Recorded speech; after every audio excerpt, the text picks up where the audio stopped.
لله الذي قال في شان حبيبه الكريم عليه التحية والتسليم. أعوذ بالله من الشيطان الرجيم. بسم الله الرحمن الرحيم. إن الله وملائكته يصلون على النبي يا أيها الذين آمنوا صلوا عليه وسلموا تسليما. لبيك اللهم ربنا وسعديك. اللهم صل وسلم وبارك على سيدنا ومولانا محمد طب القلوب ودوائها وعافية الأبدان وشفائها ونور الأبصار وضيائها وآله وصحبه دائما أبدا.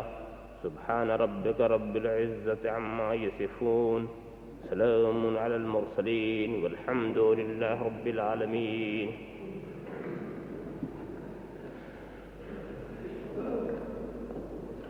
الحمد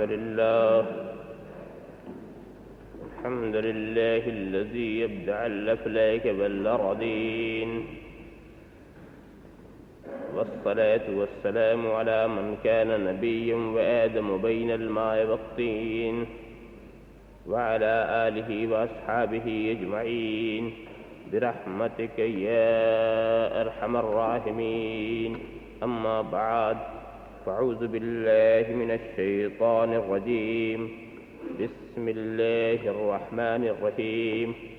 ما آتاكم الرسول فخذوه وما نهاكم عنه فانتهوا. صدق الله مولانا العظيم وصدق رسوله النبي الكريم، ونحن على ذلك لمن الشاهدين والشاكرين، والحمد لله رب العالمين. بارك الله لنا ولكم في القرآن العظيم، ونفعنا وإياكم بالآيات والذكر الحكيم. إنه تعالى جواد كريم ملك بر رؤوف رحيم.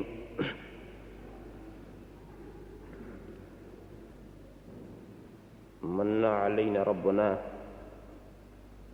إذ بعث محمدا أيده بأيده أيدنا بأحمدا أرسله مبشرا أرسله ممجدا صلوا عليه دائما صلوا عليه سرمدا. اللهم صل على سيدنا مولانا محمد وعلى آل سيدنا مولانا محمد كما تحب وترضى بأن تصلي عليه. کہ محمد سے وفاتوں نے تو ہم تیرے ہیں، یہ جہاں چیز ہے کیا لوح و قلم تیرے ہیں. محمد کی محبت دین حق کی شرط اول ہے، اسی میں ہے اگر خامی تو سب کچھ نامکمل ہے.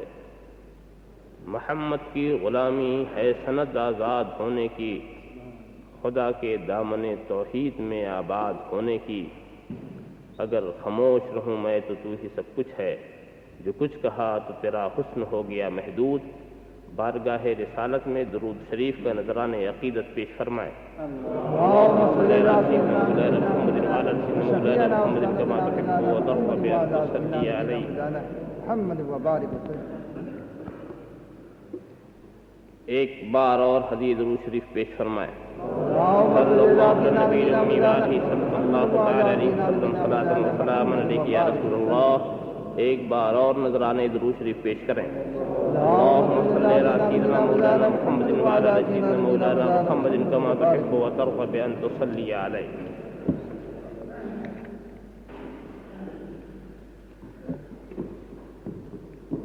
میں نے قرآن کریم کی جس آیت کریمہ کی تلاوت سے اپنے کو مشرف کیا ہے، اس کا سیدھا سا ترجمہ یہ ہے کہ اللہ کے رسول جو تمہیں دیں اسے لے لو، اور جس سے روکیں اس سے رک جاؤ.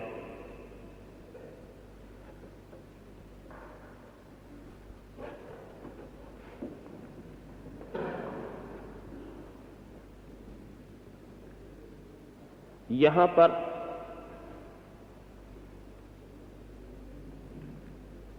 آیت کریمہ کا ترجمہ ہی سن کر کے آپ اس بات کو بخوبی سمجھ گئے ہوں گے کہ رب تبارک و تعالیٰ نے جس ذات گرامی کو اپنا رسول بنا کر بھیجا اس کو دینے کا بھی اختیار دیا اور روکنے کا بھی اختیار دیا، امر کا بھی اختیار دیا اور نہیں کا بھی اختیار دیا، اور ساری انسانیت کو اس بات کا پابند بنا دیا کہ رسول جو حکم دیں تمہیں ماننا پڑے گا، چاہے تمہاری عقل اسے قبول کرے یا نہ کرے، اور رسول جس سے روکے تمہیں رکنا پڑے گا، چاہے تمہاری طبیعت رکنے کے لیے تیار نہ ہو۔ ایسا اختیار، ایسا اقتدار۔ میں نے سوچا کہ اگر ہم سے یہ کہا جاتا کہ خدا کی اطاعت کرو تو ایک بات سمجھ میں آتی، ہم کو خدا کی تو اطاعت کرنی ہی چاہیے، ہم سے صرف یہی کہا جانا چاہیے تھا کہ خدا کی اطاعت کرو، اطیعوا اللہ اطیعوا اللہ، قرآن میں یہ الفاظ بھی ہیں، تو اسی پر بات کو مختصر کر دینا چاہیے تھا کہ اللہ کی اطاعت کرو، اللہ کی اطاعت کرو۔ اور ظاہر بات ہے کہ جب وہ مالک ہے تو ہم کس کی اطاعت کریں، جب وہ خالق ہے تو ہم کس کی اطاعت کریں، جب وہ رازق ہے تو ہم کس کی اطاعت کریں، جب وہ رب ہے تو ہم کس کی اطاعت کریں؟ ہمیں تو خدا کی اطاعت کرنا ہی چاہیے۔ یہ بات عقل کے بھی قریب، یہ بات دماغ کے بھی قریب، یہ بات ہر حیثیت سے ہم دیکھتے ہیں بہت مناسب لگتی ہے، مگر ہم دیکھتے ہیں قرآن ایک طرف تو یہ بھی کہہ رہا اطیعوا اللہ اطیعوا اللہ، اور دوسری طرف یہ بھی کہہ رہا اطیعوا الرسول اطیعوا الرسول۔ ارے یہ کیا معاملہ؟ یہ رسول کی اطاعت کا ہمیں پابند کیوں بنایا جا رہا ہے؟ رسول کے پیچھے ہمیں کیوں چلایا جا رہا ہے؟ رسول کی اتباع ہم پر کیوں لازم قرار دی جا رہی ہے؟ اور انتہا کی بات، میں سوچنے لگا کہ یہ معاملہ کیا ہے؟ خدا کی اطاعت کو الگ کر دیا، رسول کی اطاعت کو الگ کیا اور کہا اطیعوا اللہ اطیعوا الرسول، خدا کی بھی اطاعت کرو اور رسول کی بھی اطاعت کرو۔ ہم سوچ میں پڑ گئے کیا یہ دو اطاعتیں ہیں؟ کیا یہ دو اطاعتیں ہیں؟ اور اگر یہ دو اطاعتیں ہیں تو پہلے کون سی اطاعت ہے؟ پھر سوچنے کی بات یہ ہوگی کہ اگر یہ دو اطاعت، تو قرآن نے مطمئن کر دیا کہ لفظوں کو سمجھنا ہے تو میری ہی روشنی میں سمجھو، قرآن کو سمجھنا ہے تو میری ہی تفسیر میں سمجھو، قرآن کو سمجھنا ہے تو قرآن کے آئینے میں سمجھو۔ ارے رسول کی اطاعت کا حکم اس لیے دیا جا رہا ہے، صلی اللہ تعالی علیہ وسلم، صلاۃ و سلام علیک یا رسول اللہ۔ رسول کی اطاعت سے یہ مت سمجھ لینا کہ رسول کی اطاعت ہوگی خدا کی اطاعت نہ ہوگی۔ وَمَن يُطِعِ الرَّسُولَ فَقَدْ أَطَاعَ اللَّهَ وَمَن يُطِعِ الرَّسُولَ فَقَدْ أَطَاعَ اللَّهَ۔ جس نے اللہ کے رسول کی اطاعت کی اس نے خدا کی اطاعت کی، جس نے اللہ کے رسول کی فرما برداری کی، جس نے اللہ کے رسول کی اتباع کیا اس نے خدا کی فرما برداری کی، اس نے خدا کی اطاعت کی، تو اپنی اطاعت کو اور اپنے محبوب کی اطاعت کو ایک بنا دیا۔ اب خدا کی اطاعت رسول کی اطاعت ایک ہو گئی، خدا کی محبت رسول کی محبت ایک ہو گئی۔ انتہا کی بات میں کروں، فیصلہ کرتے ہیں رسول اور خدا کہتا ہے یہ میرا فیصلہ، خدا یہ کہہ رہا ہے یہ میرا فیصلہ، اور فیصلہ کیا ہے تو رسول نے فیصلہ کیا۔ ما کان لمؤمن ولا مؤمنۃ اذا قضى اللہ ورسولہ امرا۔ کسی مسلمان مرد اور کسی مسلمان عورت کو یہ حق ہی نہیں پہنچ سکتا کہ جب اللہ اور اس کا رسول فیصلہ کر دے تو انہیں اپنے معاملے میں کوئی اختیار رہ جائے، یہ حق ہی نہیں۔ شان نزول آیت کا سنو کہ یہ آیت جب نازل ہوئی معاملہ کیا تھا، کس نے فیصلہ کیا تھا؟ تاریخ یہ بتاتی ہے کہ رسول نے فیصلہ کیا، رسول نے فیصلہ کیا تھا۔ رسول نے حضرت زید کا نکاح حضرت زینب سے کرانا چاہا تھا۔ حضرت زینب جو قریش کی مقدس خواتین میں خاندان قریش سے جن کا تعلق تھا، جب رسول نے حضرت زینب کا پیغام دیا تو وہ یہ سوچنے لگی کہ اسلام نے ہمیں کفات کا مسئلہ بھی تو دیا ہے. حضرت عبداللہ ابن جحش نے سوچا کہ ہمیں کفات کا مسئلہ بھی تو دیا ہے, ہم قریشی ہیں تو ہمیں اس بات کا اختیار ہے کہ ہم اپنے کف کے اندر ہی نکاح کریں. عزت کا سوال اس وقت ان کے سامنے آیا, خاندانی وقار کا سوال سامنے آیا, اور وہ یہ سوچنے لگے کہ یہ مسئلہ بھی تو اسلام ہی کا مسئلہ ہے جس میں کفات کی بات ہے, جہاں اپنے قریشی کا غیر قریشی جو ہے وہ کف نہیں ہے, یہ ایک اسلام ہی کا مسئلہ ہے, تو ہم اپنے حق کو استعمال کر سکتے ہیں کہ نہیں. اس حق کو جب انہوں نے استعمال کیا تو قرآن نے فوراً کہا کہ یہ حق تم اس وقت استعمال کرتے جب رسول فیصلہ نہ کر چکے ہوتے. رسول کا فیصلہ ہو چکا, اب تمہیں کوئی حق ہی نہیں رہ گیا. اللہم صلی علی سیدنا مولانا محمد وعلی آل سیدنا مولانا محمد کما تحب ربنا تصلی علیہ. تو تاریخ کہہ رہی ہے کہ رسول نے فیصلہ کیا, حدیث کہہ رہی ہے کہ رسول نے فیصلہ کیا, تمام باتیں بتا رہے ہیں کہ رسول نے فیصلہ کیا, مگر قرآن کی آیت کہتی ہے قضى اللہ ورسولہ, اللہ نے فیصلہ کیا, رسول نے فیصلہ کیا, تو رسول اور خدا کا فیصلہ ایک ہو گیا. اور میں تمہیں بتاؤں, بات یہیں پر بھی ختم نہیں ہو رہی ہے. میں تو یہ دیکھ رہا ہوں کہ ایک مرتبہ فاروق اعظم بارگاہ رسالت میں آ کر کے ایک عجیب غلامانہ ادا کے ساتھ بارگاہ رسالت میں عرض کیا کرتے ہیں. وہ مشہور واقعہ جس کو میں دہرانا نہیں چاہتا, اس لیے کہ بار بار آپ سنتے آئے ہیں, وہ یہودی اور منافق والا واقعہ جس میں پانی کے چلانے کا جھگڑا تھا, آج میری باری کی کس کی باری, اور پھر اس کے بعد وہ فیصلہ بارگاہ رسالت تک پہنچایا گیا. بارگاہ رسالت سے فیصلہ صادر ہو گیا, بس صرف واقعے کی طرف اشارہ کر دیں, یعنی یہودی کے حق میں فیصلہ صادر ہو گیا کہ اسی کی باری ہے, اور صحیح بات بھی یہی تھی. منافق نے یہ سوچا کہ چلو فاروق اعظم سے فیصلہ کرا لیں. جب اس مقام پر میں آتا ہوں تو اکثر یہ کہہ دیتا ہوں کہ خدا جب دین لیتا ہے تو عقلیں چھین لیتا ہے.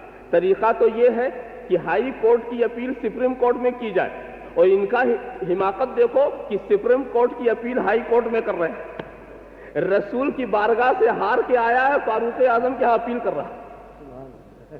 خیر, قصہ مختصر یہ کہ اللہ کے محبوب بندے سیدنا فاروق اعظم نے کیا فیصلہ کیا, گردن اڑا دی.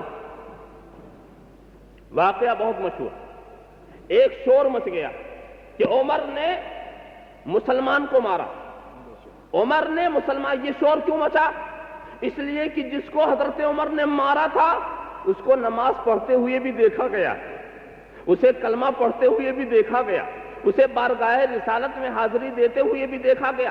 تو یہ شور تو قدرتاً اٹھے گا کہ عمر نے مسلمان کو مارا, عمر نے مسلمان کو مارا. مگر ہوا کیا, بارگاہ رسالت میں فاروق اعظم کی حاضری ہوتی, اور فاروق اعظم کے الفاظ میں سنانا چاہ رہا تھا. بس واقعات تو بہت ہے.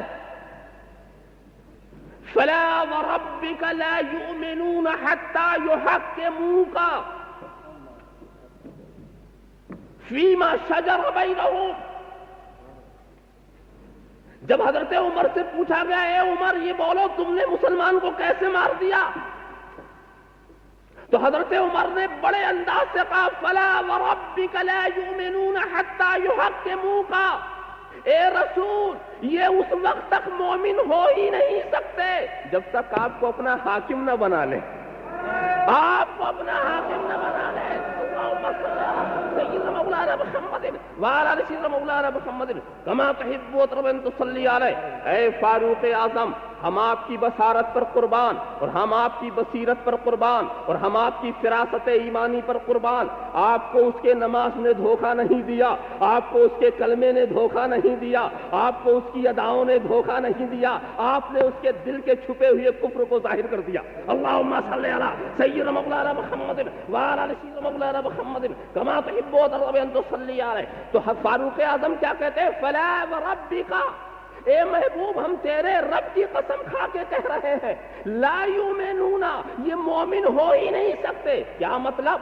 صرف نماز پڑھنے سے کوئی مومن نہیں ہوتا، صرف کلمے کو زبان سے ادا کر دینے سے کوئی مومن نہیں ہوتا، صرف روزہ رکھنے سے کوئی مومن نہیں ہوتا۔ اے محبوب ایمان والے اگر یہ بننا چاہے، حتی یحکموک، تجھے اپنا حاکم بنا لے، تجھے اپنا امیر بنا لے، تجھے اپنا شہنشاہ مان لے، تجھے اپنا مختار مان لے، تجھے اپنے اختیار والا مان لے۔ تو سنو، دیکھو حاکم جو ہوتا ہے، کوئی ایسا بھی حاکم ہے جس کے پاس اقتدار نہ ہو، کوئی ایسا بھی حاکم ملے گا جس کے پاس اختیار نہ ہو، کوئی ایسا بھی حاکم ملے گا جسے امر و نہی کا اختیار نہ ہو، جسے حکم نافذ کرنے کا اختیار نہ ہو، جسے کام سے روکنے کا اختیار نہ ہو۔ تو حکومت کے مزاج ہی میں اختیار ہے، حکومت کے حقیقت کے اندر اختیار ہے۔ حتیٰ یحکموک، اے رسول جب تک تجھے حاکم نہ بنا لے۔ اے حضرت عمر، میں عالم خیال میں عرض کرتا ہوں بارگاہ فاروق اعظم میں کہ حضور یہ کیا بات کہہ رہے ہیں؟ ان الحکم الا للہ، ان الحکم الا للہ۔ حضور قرآن میں واضح ارشاد ہے کہ حاکم تو صرف اللہ ہے، حکم تو صرف خدا ہی کا ہے، حکم تو صرف خدا ہی کا ہے۔ یہ آپ رسول کو حاکم بتا رہے ہیں؟ کیا آپ نے قرآن نہیں سمجھا؟ کیا آپ نے قرآن نہیں پڑھا؟ قرآن کی یہ آیت آپ کے سامنے نہیں آئی؟ ان الحکم الا للہ، نہیں ہے کوئی حکم مگر اللہ کے لیے، نہیں ہے کوئی حکم مگر اللہ کے لیے۔ اور آپ یہ کہہ رہے ہیں لا یؤمنون حتی یحکموک، یہ مومن ہو ہی نہیں سکتے جب تک کہ یہ آپ کو حاکم نہ بنا لے، آپ کو حاکم نہ بنا لے۔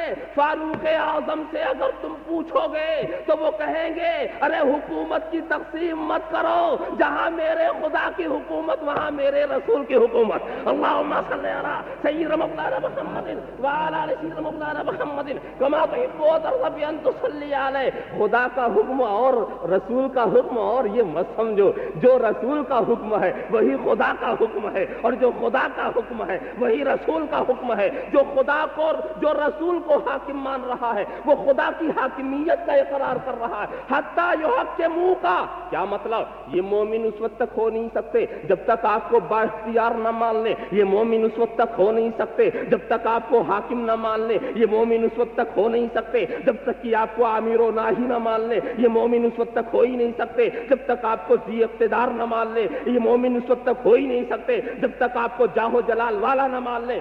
ذرا دیکھو، یہ فاروق اعظم نے کہا تھا۔ دوستو، یہ بات فاروق اعظم کا اجتہاد بنتی، اگر بات یہیں تک رہ جاتی۔ ہم تو دیکھتے ہیں کہ حضرت جبرائیل بھی آ رہے ہیں، حضرت جبرائیل بھی آ رہے ہیں، اور آ کر کے انہی الفاظ کو دوہرا دیا جو فاروق کی زبان سے نکلے تھے، تاکہ دنیا سمجھ لے کہ فاروق کی زبان پہ قرآن بول رہا ہے۔ اللہم صلی علی سیدنا مولانا محمد وعلی سیدنا مولانا محمد کما تحب وترضى ان تصلی علیہ۔ آپ اچھی طرح سے سمجھتے جاؤ تو ایک زمانہ وہ تھا کہ فاروق اعظم نے بارگاہ رسالت میں پوری نیاز مندانہ انداز سے اور پورے غلامانہ طرز سے یہ فیصلہ کیا تھا کہ جو رسول کو با اختیار نہ مانے وہ مومن نہیں، جو رسول کو حاکم نہ مانے وہ مومن نہیں۔ اور ایسا اختیار کہ اپنے نفس پر بھی ترجیح دو، اپنی جان پر بھی ترجیح دو، اپنے ارادوں پر بھی ترجیح دو، اپنی خواہشات پر ترجیح دو، اپنے تمناؤں پر ترجیح دو۔ رسول جو حکم فرما دے تمہارے دل میں کھٹک نہیں آنی چاہیے، تمہارے دل کے اندر کوئی بات پیدا نہیں ہونا دے، اتنا ذی اقتدار حاکم۔ تو دیکھو، ایک زمانے میں سمجھایا جا رہا تھا کہ رسول کو با اختیار مانو تو مومن، اور آج سمجھایا جا رہا بے اختیار مانو تو مومن. اللہم صلی علی سیدنا مولانا محمد وعلی آل سیدنا مولانا محمد کما تحب و ترضی بان تصلی علیہ. دوستو قرآن کو بغل میں لے کے چلنا اور ہے اور قرآن کا سمجھنا اور ہے. اللہم صلی علی سیدنا مولانا محمد وعلی آل سیدنا مولانا محمد کما تحب و ترضی بان تصلی علیہ. لا یؤمنون حتی یحکموک فیما بین شجرہم. ذرا فیما شجر بینہم، ذرا سا غور تو کرو، ذرا سا سوچو. تو یہاں سے کیا پتا چلا؟ یہاں سے پتا یہ چلا کہ میرے رسول کے اختیار اور اقتدار کو ماننا یہ خدائی اختیار اور خدائی اقتدار پر ایمان لانا. یہاں پر اسی لیے قرآن نے بہت واضح انداز سے کہہ دیا کہ دیکھو تم کچھ مت سوچو، جو رسول دے اسے لے لو، جس سے روک دے اس سے رک جاؤ، اور رسول کے سوا کوئی دے تو یہی قرآن رسول نے دیا ہم نے لے لیا. اور اگر یہی قرآن حضرت جبرائیل لا کے دیتے تو نہ لیتے. ہاں قرآن وہی ہے مگر حضرت جبرائیل لا کے دیتے تو نہ لیتے. رسول نے دیا تو لے لیا. اور اس کے بعد رسول نے جو دیا ہے وضاحت بھی فرما دی ہے کہ سنو قرآن میں 6666 آیتیں ہیں اور ساری آیتوں کو ہم تمہیں دے رہے ہیں. ایک ایک نقطہ تمہیں دے رہے ہیں، ایک ایک حرف تمہیں دے رہے ہیں. مگر سنو بعض چیز جہاں تک ماننے کا سوال ہے بسم اللہ کی بے سے لے کر والناس کی سین تک سب کو ماننا پڑے گا، سب کو خدا کا کلام کہنا پڑے گا. مگر جہاں تک سمجھنے کا سوال ہے صرف محکمات کو سمجھنا. متشابہات کو میں ماننے کے لیے دے رہا ہوں، سمجھنے کے لیے نہیں دے رہا ہوں. میں سمجھنے کے لیے نہیں دے رہا ہوں. تو یہ مت سمجھ لینا کہ جو کچھ میں نے تمہیں دیا ہے اس میں سب سمجھنے ہی کی کوشش کرو. اگر تمہیں سمجھنا ہے تو محکمات کو سمجھو، اور رہ گئے متشابہات، رہ گئے مبہمات، رہ گئے مقطعات، تو ان کو سمجھنے کی تم کوشش نہ کرنا. ان کو ماننے کے لیے دیا گیا. میں سوچنے لگا جب ہمیں سمجھنا ہی نہیں تھا تو ماننے کے لیے کیوں دیا گیا؟ وہی چیز دی جاتی، ایک مختصر سا حساب تیار کر لیا جاتا اور وہ ہمیں دے دیا جاتا. جو چیز ہمیں سمجھنی ہی نہیں ہمیں دی ہی کیوں؟ مگر دوستو نہیں، ہمیں وہ چیز بھی دی گئی جس کو ہم سمجھ سکیں، ہمیں وہ چیز بھی دی گئی جسے ہم نہ سمجھ سکیں. اور دونوں کو مان لیں، سمجھ کے بھی مانیں، نہ سمجھ کے بھی مانیں، سمجھ کے بھی مانیں اور بے سمجھے بھی مانیں، تاکہ پتہ یہ چلے اگر ہم نے یہ فیصلہ کیا کہ ہم قرآن کی اسی بات کو مانیں گے جو عقل میں آئے. تو مجھے کہنے دو تم نے قرآن کو مانا ہی کب؟ تم تو اپنی عقل کو مان رہے ہو. جو عقل میں آئے، جو عقل میں آئے اسے ہم مانیں گے. اسی لیے قرآن میں دونوں باتیں رکھ دی گئی ہیں، جو عقل میں آئے وہ بھی رکھ دی گئی ہے اور جو عقل میں نہ آئے وہ بھی رکھ دیے، تاکہ پتہ چلے کہ تم قرآن کو رسول کے دینے سے مان رہے ہو، اپنی عقل سے نہیں مان رہے ہو، اپنی عقل سے نہیں مان رہے ہو. اور پتہ یہ چلے کہ تم واقعی رسول کو مانتے ہو. رسول کے ماننے کا مطلب ہی یہی ہے کہ جو بات دے وہ مان لو، جس سے روک دے اسے رک جاؤ، اور واقعی ہوگا یہی. اس لیے اس سے پتہ یہ چلا کہ رسول کبھی ایسا حکم نہیں دیں گے جو تمہارے لیے مضر ہو، اور کبھی ایسی چیز سے روکیں گے نہیں جو تمہارے لیے نقصان دہ ہو. ہو سکتا ہے کہ تمہاری عقلوں کا فیصلہ یہی ہو، ایک چیز کو تم اچھا کہو، اچھا کہو، مگر سنو ہمارا تمہارا اچھا کہنا اور ہے اور رسول کا اچھا کہنا اور ہے. ہم کسی کو اچھا کہیں گے تو اپنی عقل کی روشنی میں، ہم کسی کو برا کہیں گے تو اپنی عقل کی روشنی میں. مگر میرے رسول کو جو قوت قدسیہ عطا کی گئی اور رسول کے ساتھ آسمانی ہدایتوں کا جو سلسلہ لگا ہوا ہے، تو اب جو رسول سوچ رہے ہیں، جو رسول کہہ رہے ہیں، یہ خدا کا ارشاد ہے، یہ خدا کا فرمان ہے، یہ مقصد رسالت ہے. اب اس چیز کو جب تم نے اچھی طرح سے سمجھ لیا تو سمجھ لو رسول جس کو اچھا کہے وہی اچھا، اور رسول جس کو برا کہے وہ برا.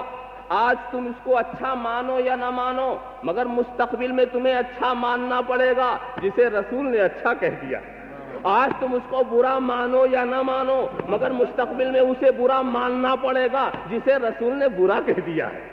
تمہاری سمجھ میں یہ بات آ جائے یا نہ آئے، مگر مستقبل تمہیں ضرور سمجھا دے گا۔ اور ہم تو دیکھتے ہیں کہ رسول نے جب اچھا کسی کو کہہ دیا تو دنیا کو اچھا ماننا پڑ گیا، اور جب رسول نے کسی چیز کو برا کہہ دیا تو دنیا کو اسے برا ماننا ہی پڑ گیا۔ مگر ان تفصیلات میں جانے سے پہلے میں ایک دوسرے گوشے کی طرف آپ کو لے جانا چاہتا ہوں۔ فرمایا گیا جو رسول دے وہ لے لو، اس میں کوئی تخصیص نہیں ہے۔ جو دولت دے وہ لے لو، جس دولت سے روک دے رک جاؤ، جو احکام دے وہ لے لو، جن احکام سے روک دے رک جاؤ، کوئی تخصیص نہیں، جو دے ماں عام ہے۔ رسول جو دیتے چلے جائیں، لیتے چلے جاؤ، اور جس کو خود ہی نہ دے مت لو، اس سے رکتے چلے جاؤ۔ اچھا، اس کا حاصل کیا ہوا کہ جس کو رسول نے ہمارے سامنے حلال کہہ کے پیش کیا اس کو ہم نے حلال مان لیا، اور جس کو ہمارے سامنے رسول نے حرام کہہ کے پیش کیا اس کو ہم نے حرام مان لیا۔ اگر کوئی ایسی چیز ملے کہ جس کو نہ حلال کہا ہو نہ حرام کہا ہو، اب اس کو کیا کریں؟ جتنا دیا اتنا لے لیا، اور جس سے روکا اس سے رک گئے۔ یا اس کو اور بھی واضح انداز سے کہو کہ حلال وہ ہے جسے خدا نے اپنے رسول کے ذریعہ حلال ظاہر فرما دیا، تو حلال وہ ہے جس کو خدا نے حلال فرما دیا، اور حرام وہ ہے جس کو خدا نے حرام فرما دیا، اور جس کو خدا نے نہ حلال کہا ہو نہ حرام کہا ہو وہ کیا؟ اس لیے کہ ایسی چیزیں تو بہت ہے نا۔ میں سوچنے لگا، مائک پر بولنے سے پہلے میں یہ سوچنے لگا کہ بھئی یہ دین کا کام تو ہے، دین کی آواز پہنچائی جا رہی ہے، مگر مولانا پہلے یہ بتاؤ کہ اس کا استعمال حلال ہے کہ حرام ہے؟ تو قرآن الٹ رہے ہیں، تو قرآن تبیاناً لکل شے، ہر شے کا واضح بیان تو ہے، مگر سب کے لیے تھوڑی، جس پر نازل ہے اس کے لیے۔ اب ہم نے یہ کہا کہ مولانا اس کا استعمال جائز کی ناجائز، بیچارے قرآن الٹتے رہے، پتہ ہی نہیں پایا، وہاں کہیں یہ لفظ ہی نہیں ملا کہ مائک کا استعمال جائز۔ ہم نے کہا مولانا ذرا حدیث کی بھی چھان بین کر لو، کہا وہاں بھی جب یہ اس زمانے میں تھا ہی نہیں تو پتہ نہیں اس کی عربی کیا ہو، تو اس کا حکم بھئی حدیثوں میں بھی نہیں ملا، بہت مشکل۔ اب اس کے بعد ایک ایک سوال ہم اٹھاتے رہے، ایک ایک بات کی جس کے بارے میں نہ حلال کا لفظ ہو نہ حرام۔ مگر دوستو، اگر یہ اس مشکل کا حل اسلام نہ پیش کرتا تو اسلام نامکمل دین ہوتا۔ اس مشکل کا حل اگر اسلام نہ پیش کرتا تو اسلام قیامت تک والوں کا دین نہیں ہو سکتا تھا۔ تو کیا پیاری بات اسلام نے فرمائی ہے، فرمائیے کہ سنو، جس کو خدا نے حلال فرما دیا حلال، اور جس کو رب تبارک و تعالیٰ نے حرام فرما دیا حرام، اور جس کے بارے میں رب تبارک و تعالیٰ نے سکوت اختیار فرمایا، رب تبارک و تعالیٰ نے یعنی نہ حلال کہا نہ حرام کہا، تو سمجھ لو کہ اس نے معاف کر دیا، اس کو معاف کر دیا۔ اور جس کو معاف کر دیا اگر اچھی نیت سے کرو تو مستحب ہو جائے، اور بری نیت سے کرو تو حرام ہو جائے۔ اللہم صلی علی سیدنا مولانا محمد وعلی آل سیدنا مولانا محمد کما تحب و ترضی بان تصلی علیہ۔ دیکھو، اسی مائک کے اوپر واز سناؤ تو کچھ اور ہو جائے، اور ریکارڈ سناؤ تو کچھ اور ہو جائے، نقشہ ہی بدل جاتا ہے اس کا۔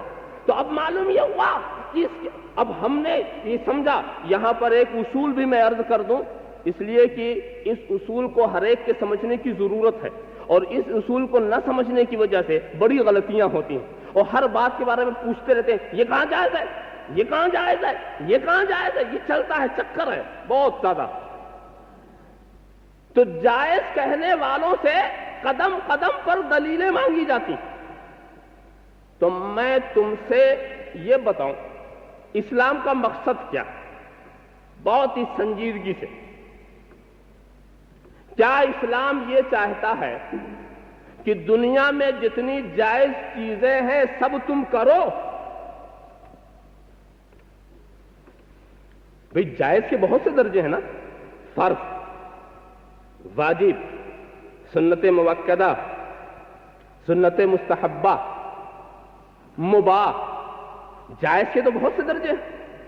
تو کیا اسلام یہ کہتا ہے ہر جائز کرو؟ نہیں.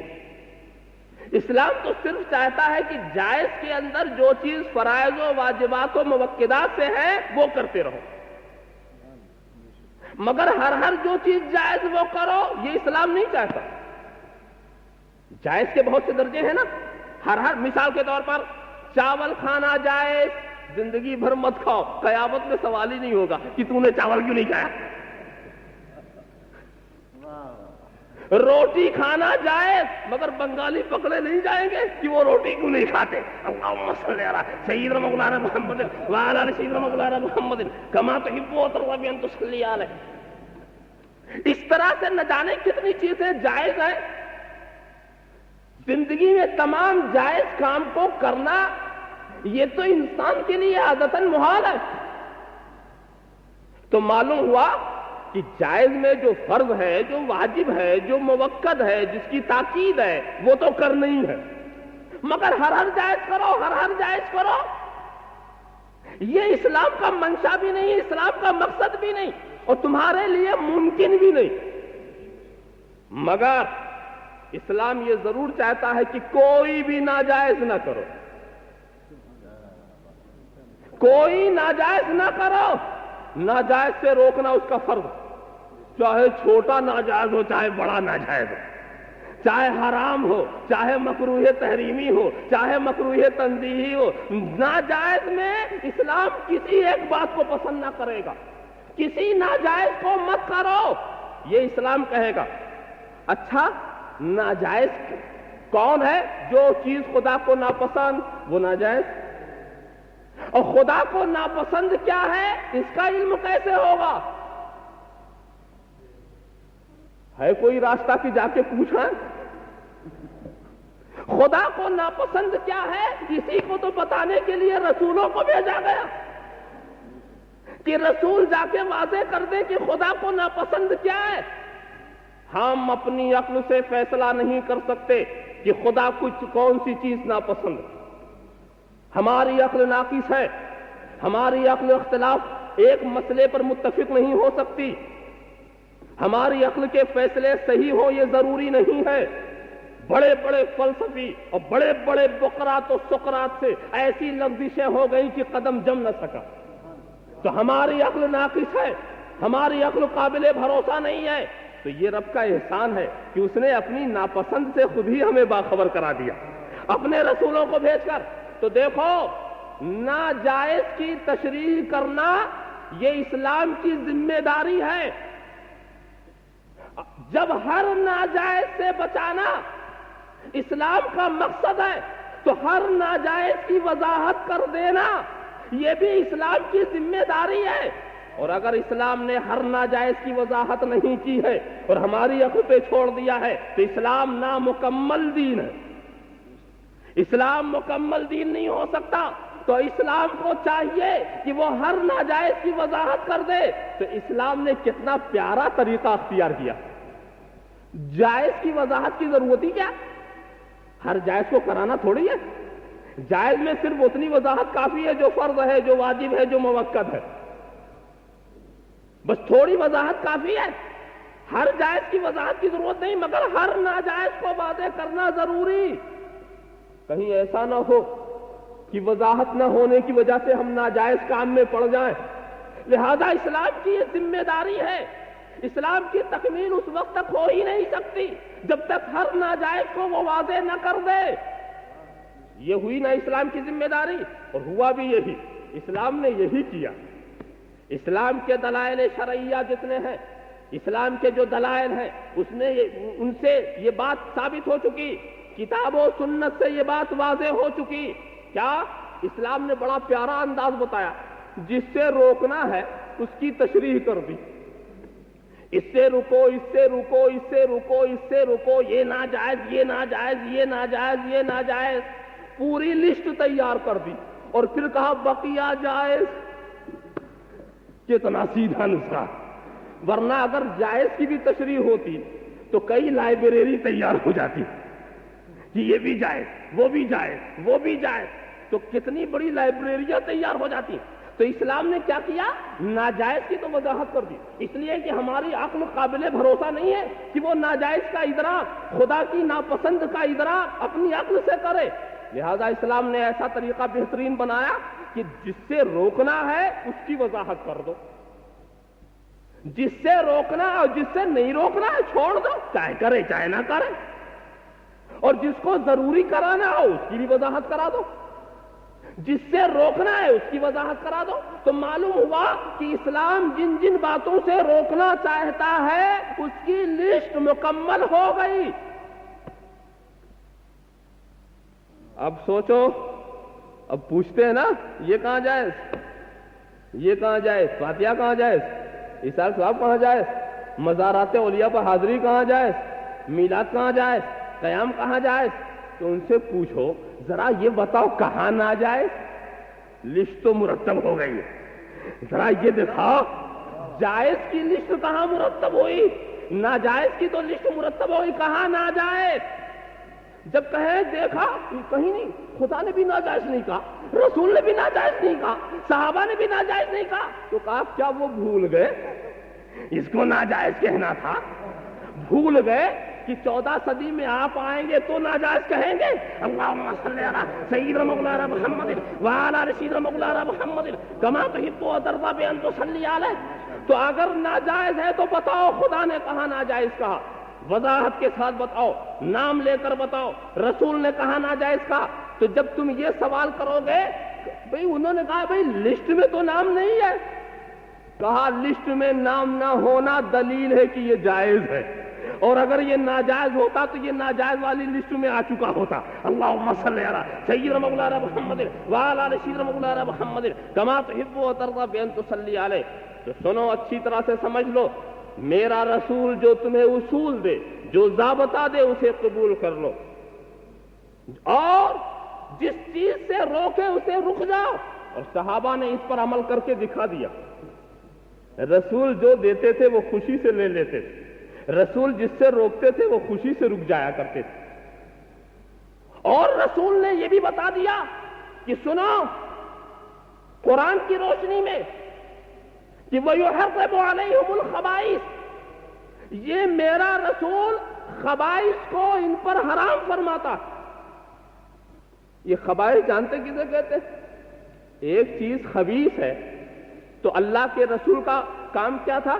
پہلے یہ ظاہر کرنا یہ طیب ہے، یہ خبیث ہے، یہ اچھی ہے، یہ بری، اور پھر کیا کرتے تھے کہ جو طیب ہے اس کی حلت کو ظاہر فرما دیتے تھے، اور جو خبیث ہے اس کو حرام فرما دیا کرتے تھے۔ یہ اللہ کے رسول کر دیا کرتے تھے۔ تو میں ابھی عرض کر چکا ہوں کہ جس کو اللہ کے رسول نے حلال کہا دنیا کو حلال ماننا پڑے گا، اور جس کو اللہ کے رسول نے حرام کہہ دیا دنیا کو حرام ماننا پڑے گا۔ جس کو اللہ کے رسول نے اچھا کہہ دیا وہ اچھا، اور جسے برا کہہ دیا وہ برا۔ دیکھو تم ایک تھوڑی دیر کے لیے تاریخ کے اس ورق کو اپنے سامنے کر لو جب عورتوں کو کوئی حق نہیں دیا گیا۔ اسلام سے پہلے کی بات میں کہہ رہا ہوں، طلوع اسلام سے پہلے کی بات، کوئی حق تھا عورتوں کو؟ کس قدر مظلوم تھی، مگر جب اللہ کے رسول نے عورتوں کو حق دیا، عورتوں کو ایک معزز مقام دیا، عورتوں کو ایک منصب دیا، عورتوں کے حقوق متعین کیے، تو پھر اب دیکھو سبھی حقوق دے رہے، اب ہر جگہ پاس ہو رہا ہے۔ میں کہتا ہوں اسلام سے پہلے حق دیا ہوتا تو میں سمجھتا یہ تیری چیز ہے، یہ تو میری بات ہے۔ اللہم صلی علی سیدنا مولانا محمد وعلی آل سیدنا مولانا محمد کما تحب وترضى ان تصلی علیہ۔ تم نہیں جانتے ابر جب چھا جاتا ہے نا تو ابر کے اندر بھی کچھ روشنی ہوتی، ابر میں کہیں کہیں روشنی نظر آتی، مگر یہ مت سمجھ لینا یہ ابر کی روشنی ہے، پیچھے چمکنے والے آفتاب کی روشنی، ورنہ ابر کے مقدر میں تاریکی ہے۔ ابر کی حقیقت میں ظلمت ہے، مگر پیچھے ایک چمک رہا ہے، اس کی چمک کہیں کہیں نظر آ رہی ہے، تو سمجھ لینا چاہے وہ عیسائیت ہو، چاہے وہ یہودیت ہو، چاہے وہ مجوسیت ہو، چاہے وہ لادینی نظام ہو، چاہے وہ اشتراکیت ہو، چاہے وہ کمیونزم ہو، چاہے وہ سوشلزم ہو، ان کے مزاج ہی کے اندر تاریکی ہے، ان کے مزاج ہی کے اندر ظلمت ہے۔ اب کہیں چمک نظر آئے، سمجھ لینا پیچھے سے کوئی آفتاب چمک رہا ہے، یہ میرے آفتاب اسلام کی کرن ہے جو ان کے پارلیمنٹوں تک پہنچ گئی ہے۔ اللہم صلی علی سیدنا مولانا محمد وعلی آل سیدنا مولانا محمد کما تحب و ترضی بان تصلی علیہ۔ ذرا سا اچھی طرح سے سمجھتے جاؤ، مگر ایک بات ہے، دنیا بھی عجیب ہے، جب نہیں دینے پر آئی تھی تو کچھ نہیں دیا تھا۔ انتہا یہ کہ افلاطون ایسا مفکر، وہ کہتا تھا میں نے سمجھا ہی نہیں کہ عورتوں کے اندر روح ہوتی ہے کہ نہیں ہوتی۔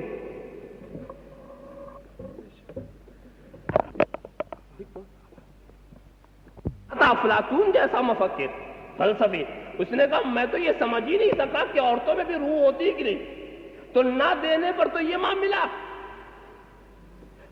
مگر جب دینے پر آئے تو اس میں بھی غضب کر دیا، اتنا دیا اتنا دیا، اتنا حق دیا اتنا حق دیا، کہاں اپنے مساوی حق دینے کو تیار نہیں تھے، اور اب اتنا حق دیا کہ سروں کے اوپر چڑھا لیا۔ اسلام نے اس کو بھی برا کہا تھا جب تم نے کچھ نہیں دیا تھا، اور اسلام اسے بھی برا کہتا ہے جب تم سب کچھ دے رہے ہو۔ پہلے الرجال قوامون علی النساء، مرد حاکم ہے عورتوں پر، اور اب نقشہ ہے النساء قوامات علی الرجال، اب تو عورتیں حاکم ہیں مردوں پر۔ اللہم صلی علی سیدنا مولانا محمد وعلی آل سیدنا مولانا محمد کما تحب و ترضی بان تصلی علیہ۔ تو وہ بھی برا تھا، یہ بھی برا تھا، جب کچھ حق نہیں دیا تھا۔ اب تم کاندھے سے کاندھا ملا کے چلنا چاہتے ہو، اب ہر سوسائٹی میں اس کو مقام دینا چاہتے ہو، وہ بھی بری بات تھی، یہ بھی بری بات۔ اس کی برائی تم نے سمجھ لیا، اس کی برائی مستقبل سمجھا دے گی۔ میرے رسول نے جسے برا کہا ہے تمہیں ماننا پڑے گا، آج نہیں تو کل مانو گے، کل نہیں تو پرسوں مانو گے، مان نہیں پڑے گا۔ میں کہتا ہوں دوستو، عجیب مزاج ہے لوگوں کا، بعض جگہ تو عورتیں مطالبہ کرنے لگی ہیں کہ ہمارے حقوق، یہ مرد جو ہیں بڑا ظلم کرتے ہیں، خود طلاق کا حق لیے ہوئے ہیں، ہمیں بھی طلاق کا حق ملنا چاہیے۔ عورتوں کو اتنا جری بنا دیا گیا ہے، عورتوں کو اتنی چھوٹ دے دی گئی ہے، ہمارے ماحول نے ان کو اتنا آزاد کر دیا ہے کہ بعض مقامات پر وہ یہ حق لے رہے ہیں کہ ہمیں بھی طلاق کا، جیسے مرد کو حق ہے ویسے ہمیں بھی ہونا چاہیے۔ مگر اسلام نے طلاق کا حق صرف مردوں کو دیا، عورتوں کو نہیں دیا، تو اچھائی اسی میں ہے۔ اگر عورتوں کو طلاق کا حق دو گے تو وہ اچھائی عورتوں کے لیے نہیں ہو سکتی، مگر عورتیں سوچتی ہیں واہ کیوں نہیں اچھائی ہوگی، میاں صاحب جب دیکھو گرم ہو جاتے، جب دیکھو گرم ہو جاتے۔ یہ طلاق کے حق کی وجہ سے ایک بندش ہے نا، اور ہمیں بھی اگر حق مل جائے تو ذرا وہ نرم رہیں گے، ان کی گرمی زیادہ نہیں ہوگی، وہ خیال کریں گے، لہذا ہمیں بھی حق ملنا ہی چاہیے۔ مگر اللہ کے رسول نے کہا نہیں، تمہیں حق نہیں مل سکتا۔ کیوں؟ میں آپ کو بتاؤں، طلاق کا حق نہ ملنے سے عورتوں کو جو وقار ملا ہے، اگر طلاق کا حق دے دیا جائے تو وہ وقار نہیں ہو سکتا۔ مثال کے طور پر میں ایک تمثیلی انداز سے سمجھاؤں، ایک عورت اپنے شوہر کے گھر آئی تو اس نے والدین کو چھوڑا، بھائی بہنوں کو چھوڑا، ایک خاندان چھوڑ کر کے وہ نئے خاندان کو آباد کرنے آئی۔ یہ منظر تو آپ دیکھ رہے ہیں۔ اچھا، وہاں جب ماں باپ کے گھر میں تھی وہ تو محکوم تھی، ماں باپ کے گھر میں وہ مجبور حاکمانہ پوزیشن اس کی نہیں تھی، مگر جب وہ اپنے شوہر کے گھر میں آئی تو شوہر نے کیا کیا؟ اپنے گھر کا حاکم بنا دیا اسے، اپنی تجوریوں کی کنجیاں اسے دے دی، اپنے ایسے راز اور اپنے ایسے بھید، اپنے ایسے اسرار اس پر کھول دیے جو وہ اپنے بھائی سے بھی نہیں کہہ سکتا، اپنی بیوی سے اپنی پوری خانگی زندگی کی جو ساری سیاست ہے پوری سے واقف کر دیا، خانگی زندگی کا پورا ذمہ دار بنا دیا۔ دیکھا آپ نے، یہی تو ہوتا ہے نقشہ۔ عورت گھر کی مالکہ بن جاتی ہے اپنے شوہر کے گھر میں. سوچو ذرا سا عقل سے, اگر یہ عورت طلاق کا حق لے کر آئے آپ کے گھر میں, طلاق کا حق, تو آپ کبھی اس پر بھروسہ کریں گے؟ کبھی اس پر اعتماد کریں گے؟ کبھی تجوری کی چابی اسے دیں گے؟ کبھی کوئی اپنا راز بتائیں گے؟ کبھی گھر کا مالک اسے سمجھیں گے؟ جیسے پہلے اپنے ماں باپ کے ہاں مجبور تھی, یہاں بھی مجبور رہے گی. وہاں بھی ایک چاکری کی زندگی تھی, یہاں بھی ایک کنیز کی زندگی ہوگی. سنو جی, اس لیے تمہیں ڈر رہے گا نا کہ اگر سب کچھ میں نے بھید بتا دیا, ساری کنجیاں دے دی, تو کہیں ایسا نہ ہو کہ ہم تو جائیں دفتر میں اور جب شام کو پلٹ کے آئے تو معلوم ہوا کہ صاف کر کے طلاق دے کے روانہ ہو گئے. بڑا مشکل ہو جائے گا. لہذا اسے مجبور رکھو, اسے مجبور رکھو. تو دیکھو, اسلام نے عورتوں کو طلاق کا حق اس لیے نہیں دیا تاکہ عورت مختار رہے. تم لے کر مجبور بننا چاہتی ہو. اللہم صلی علی سیدنا مولانا محمد وعلی آل سیدنا مولانا محمد کما تحب وترضى بان تصلی علیہ. تو پتہ یہ چلا, اسلام جس کو اچھا کہہ دے تمہیں اچھا ماننا پڑے گا, اور اسلام جس کو برا کہہ دے تمہیں برا ماننا پڑے گا. حکم نافذ ہے تیرا, سیف تیری, خامہ تیرا, دم میں جو چاہے کرے, دور ہے شاہ تیرا. اللہم صلی علی سیدنا مولانا محمد وعلی آل سیدنا مولانا محمد کما تحب وترضى بان تصلی علیہ. میں اس سلسلے میں چاہتا ہوں کہ احادیث کے اوراق آپ کے سامنے الٹتا چلا جاؤں اور پھر دیکھوں کہ واقعی رسول نے کیسے دیا ہے اور لینے والے نے کیسے لیا, کیسے لیا ہے. جہاں عقل نے قبول کیا وہاں بھی لے لیا, جہاں عقل نے نہیں قبول کیا وہاں بھی لے لیا. رسول جو کہتے چلے جا رہے ہیں مانتے چلے جا رہے ہیں. اس کی وضاحت کروں تو بات بہت آگے ہو جائے, مگر مشہور واقعات جس کو بار بار علماء کی زبان سے آپ نے سنا ہوگا, سناؤں. دیکھو کیا شان ہے اللہ کے رسول کی. سبوں نے سمجھ لیا کہ اب ہمیں جو ملے گا ان سے ملے گا. ایک مرتبہ اللہ کے رسول کہتے ہیں, لوگوں حج فرض ہے. ایک تو بھئی کیا مطلب ہوا؟ رسول کے کہنے کا مطلب تو یہی ہے کہ خدا نے فرض کیا. یہ سب جانتے ہیں. ایک صاحب کھڑے ہو گئے, اے اللہ کے رسول کیا ہر سال؟ تو حضور کہہ سکتے تھے نا کہ نہیں ہر سال نہیں, عمر میں ایک بار. سیدھا سا جواب. مگر حضور کیا کہتے ہیں؟ اگر میں ہاں کہہ دوں تو ہر سال فرض ہو جائے. جواب بھی مل گیا, اختیار بھی ظاہر ہو گیا.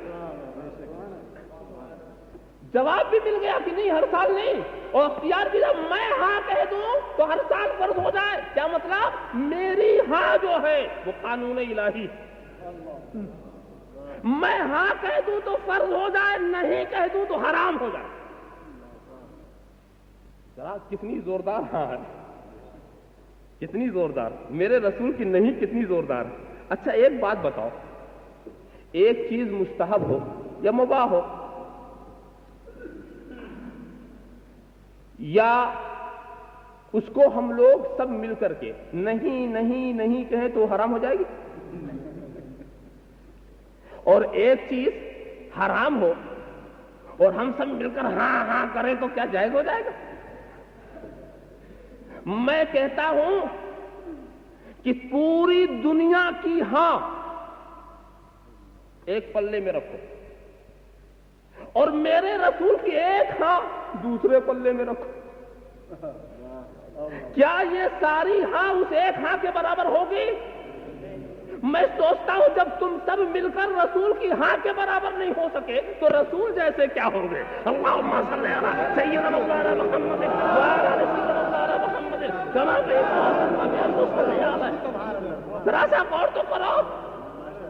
ہم ہاں ہاں چلاتے رہے, میں ہاں ہاں تو ہو ہی رہی ہے. دیکھو نہیں, یہ تراویح کی جماعت ہوتی ہے کہ نہیں؟ فاروق اعظم نے رائج کیا, صحابی رسول نے رائج کیا, آج تک ہو رہی, صدیاں گزر گئیں, مگر تراویح کی جماعت فرض نہ ہوئی. تراویح کی جماعت فرض نہ ہوئی, صدیوں سے جاری. ذرا غور کرتے چلے جاؤ, تمہاری ہاں کا کوئی وزن نہیں, تمہاری نہیں کا کوئی وزن نہیں. وہ نبی کی ہاں ہے جو ناجائز کو جائز کر دے، وہ نبی کی نہیں ہے جو جائز کو ناجائز کر دے. اچھا آج کل نہیں کا بڑا دور ہے، نہیں کا زمانہ آ گیا. مثال کے طور پر آپ کھڑے ہو جائیں، سوال کریں میلاد شریف کی محفل، جواب ملے گا نہیں. ارے صاحب بعد میں قیام تعظیمی، کان نہیں. ارے حضرت امام حسین کا ذکر، کان نہیں. ارے ان کے نام کی سبیل، کان نہیں. ارے صاحب یہ محرم کا کچڑا، کان نہیں. کہا شبرات کا حلوہ، کان نہیں. کہا عید کی سوئیاں، کان نہیں. مزارات پر حاضری، کہا نہیں. وہاں پر چادر چڑھانا، پھول چڑھانا، یہ کرنا وہ کرنا نہیں. نہیں کا ایک طوفان مچا ہوا. قریہ قریہ نہیں، بستی بستی نہیں، گوشہ گوشہ نہیں. نہیں کا ایک طوفان مچا ہے. جب کوئی ایسا نہیں کہنے والا تمہارے سامنے آئے تو تم پوچھو یہ تمہاری نہیں ہے کہ میرے رسول کی نہیں، یہ تمہاری نہیں ہے کہ میرے رسول کی نہیں ہے. اگر رسول کی نہیں ہو تو دکھاؤ، اور اگر تمہاری نہیں تو اس نہیں کی نہیں. اللہم صلی علی سیدنا مولانا محمد وعلی آل سیدنا مولانا محمد کما تحب و ترضی بان تصلی علیہ. تمہاری نہیں قانون الہی نہیں ہے، تمہاری نہیں وہ رسول کی نہیں ہے جو اللہ کا قانون ہے، وہ رسول کی ہاں ہے جو اللہ کا قانون ہے. سبحان اللہ. دوسری حدیث ہمارے سامنے آئی، میں دیکھ رہا ہوں جو دے رہے لے رہے لینے والے، جس سے روک رہے رک رہے. دوسری حدیث سامنے آئی، حضور صلی اللہ تعالی علیہ وسلم تراویح کی جماعت پسند فرماتے تھے، مگر سوچا کہ اگر میں مسلسل کرتا رہا تو کہیں یہ امت پر واجب نہ ہو جائے، یہ امت پر فرض نہ کرے. تو امت کی سہولت کا بڑا خیال حضور فرماتے تھے. بہت سے ایسی چیز تھی جو بنفس نفیس حضور اس کو محبوب سمجھتے تھے، مگر امت پر مشقت کا جب خیال آتا تھا تو حضور اس کو چھوڑ دیتے. کیسے رحیم الفطرت تھے. کرم سب پر ہے، کوئی ہو کہیں ہو، تم ایسے رحمت للعالمین ہو. شریک عیش و عشرت سب ہے لیکن مصیبت کاٹنے والے تم ہی ہو. سوچا کہ بار بار آئیں گے تو کہیں فرض نہ ہو جائے. تو ایک مرتبہ ایسا ہوا کہ حضور جماعت میں شریک نہیں ہوئے. صحابہ آئے، دیکھا حضور نہیں آئے، کچھ دیر انتظار کیا، پھر الگ الگ اپنی نماز پڑھ کے چلے گئے. حضور نے دوسرے دن آ کر کہا مجھ کو معلوم ہے تم میرا انتظار کر رہے تھے، مگر میں جانتا کیوں نہیں آیا. مجھے اندیشہ ہوا کہ اگر کہیں میرے مسلسل کرنے سے یہ واجب نہ ہو جائے. معلوم ہوا کہ رسول کا فعل بھی قانون الہی، ان کا قول بھی قانون الہی، اور ان کا فعل بھی قانون الہی. میرے کہنے سے یہ میرے کرنے سے واجب نہ ہو جائے. اچھا رسول مسلسل کریں تو واجب؟ رسول مسلسل کریں کتنے سال؟ صرف 23 سال کر لیں، بغیر چھوڑے ہوئے کرنا شروع کریں اور آخری عمر شریف تک کرتے رہے، بس واجب فرض قرار دے دی جائے. وہ چیز تمہارے لیے موقت قرار دے دی جائے. یہ رسول کے فعل کا عالم ہے. اور ہم کوئی چیز کرتے رہے. پڑھتے ہو نا ہر نماز کے بعد نفل، ظہر کے بعد، ایسے ہی مغرب کے بعد، عشاء کے بعد نفلیں پڑھتے ہو. زمانے سے پڑھ لو، سارے مسلمان پڑھ لیں، مگر وہ نفل کی نفل رہی. اتنا پڑھنے کے بعد بھی واجب نہیں ہوئی، اتنا پڑھا مگر واجب نہیں ہوئی. اور وہی تراویح کی جماعت دیکھو، عہد فاروق اعظم سے رائج ہوئی تو آج تک ہو رہی ہے نا.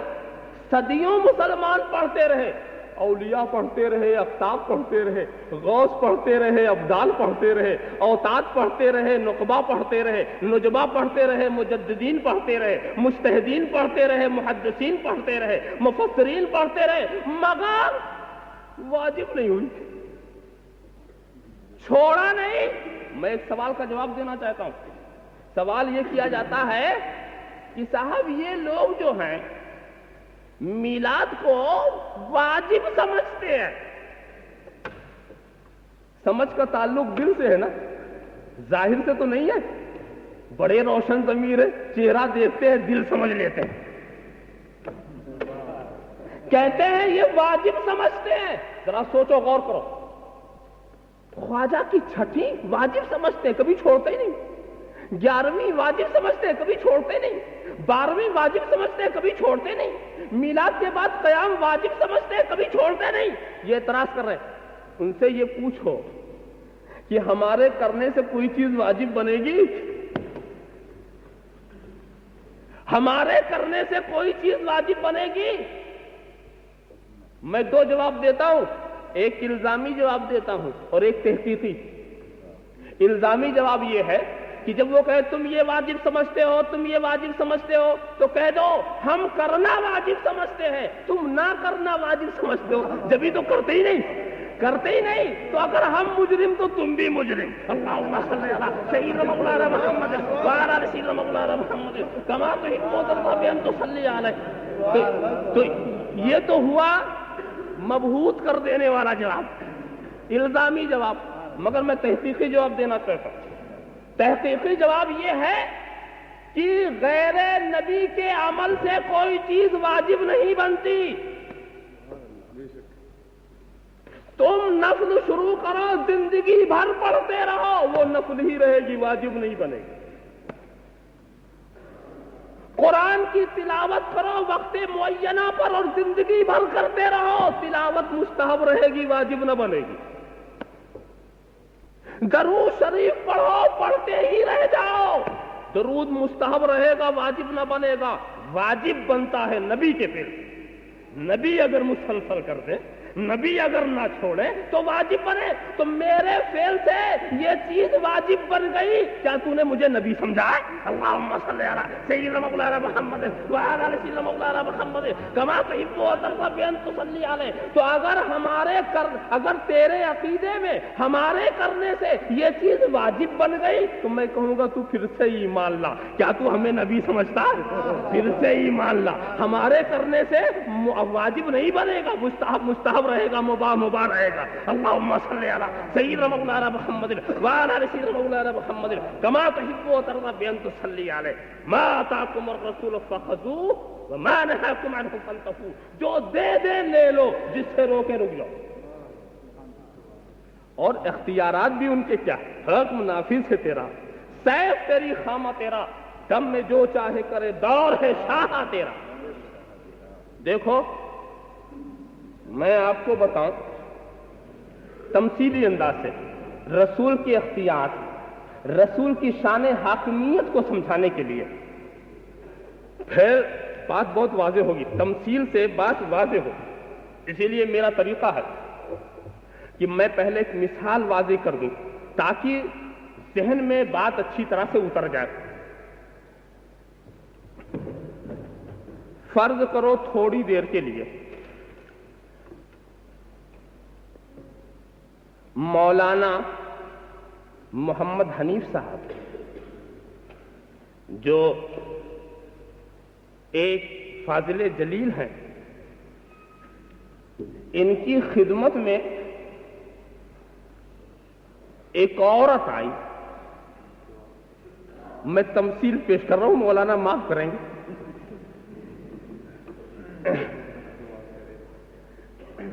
تو ایک عورت آئی اور آنے کے بعد کہتی اے مولانا میں نے ایک منت مانی ہے۔ کہا کیا منت مانی؟ آپ کو ڈھول بجا کے گانا سناؤں۔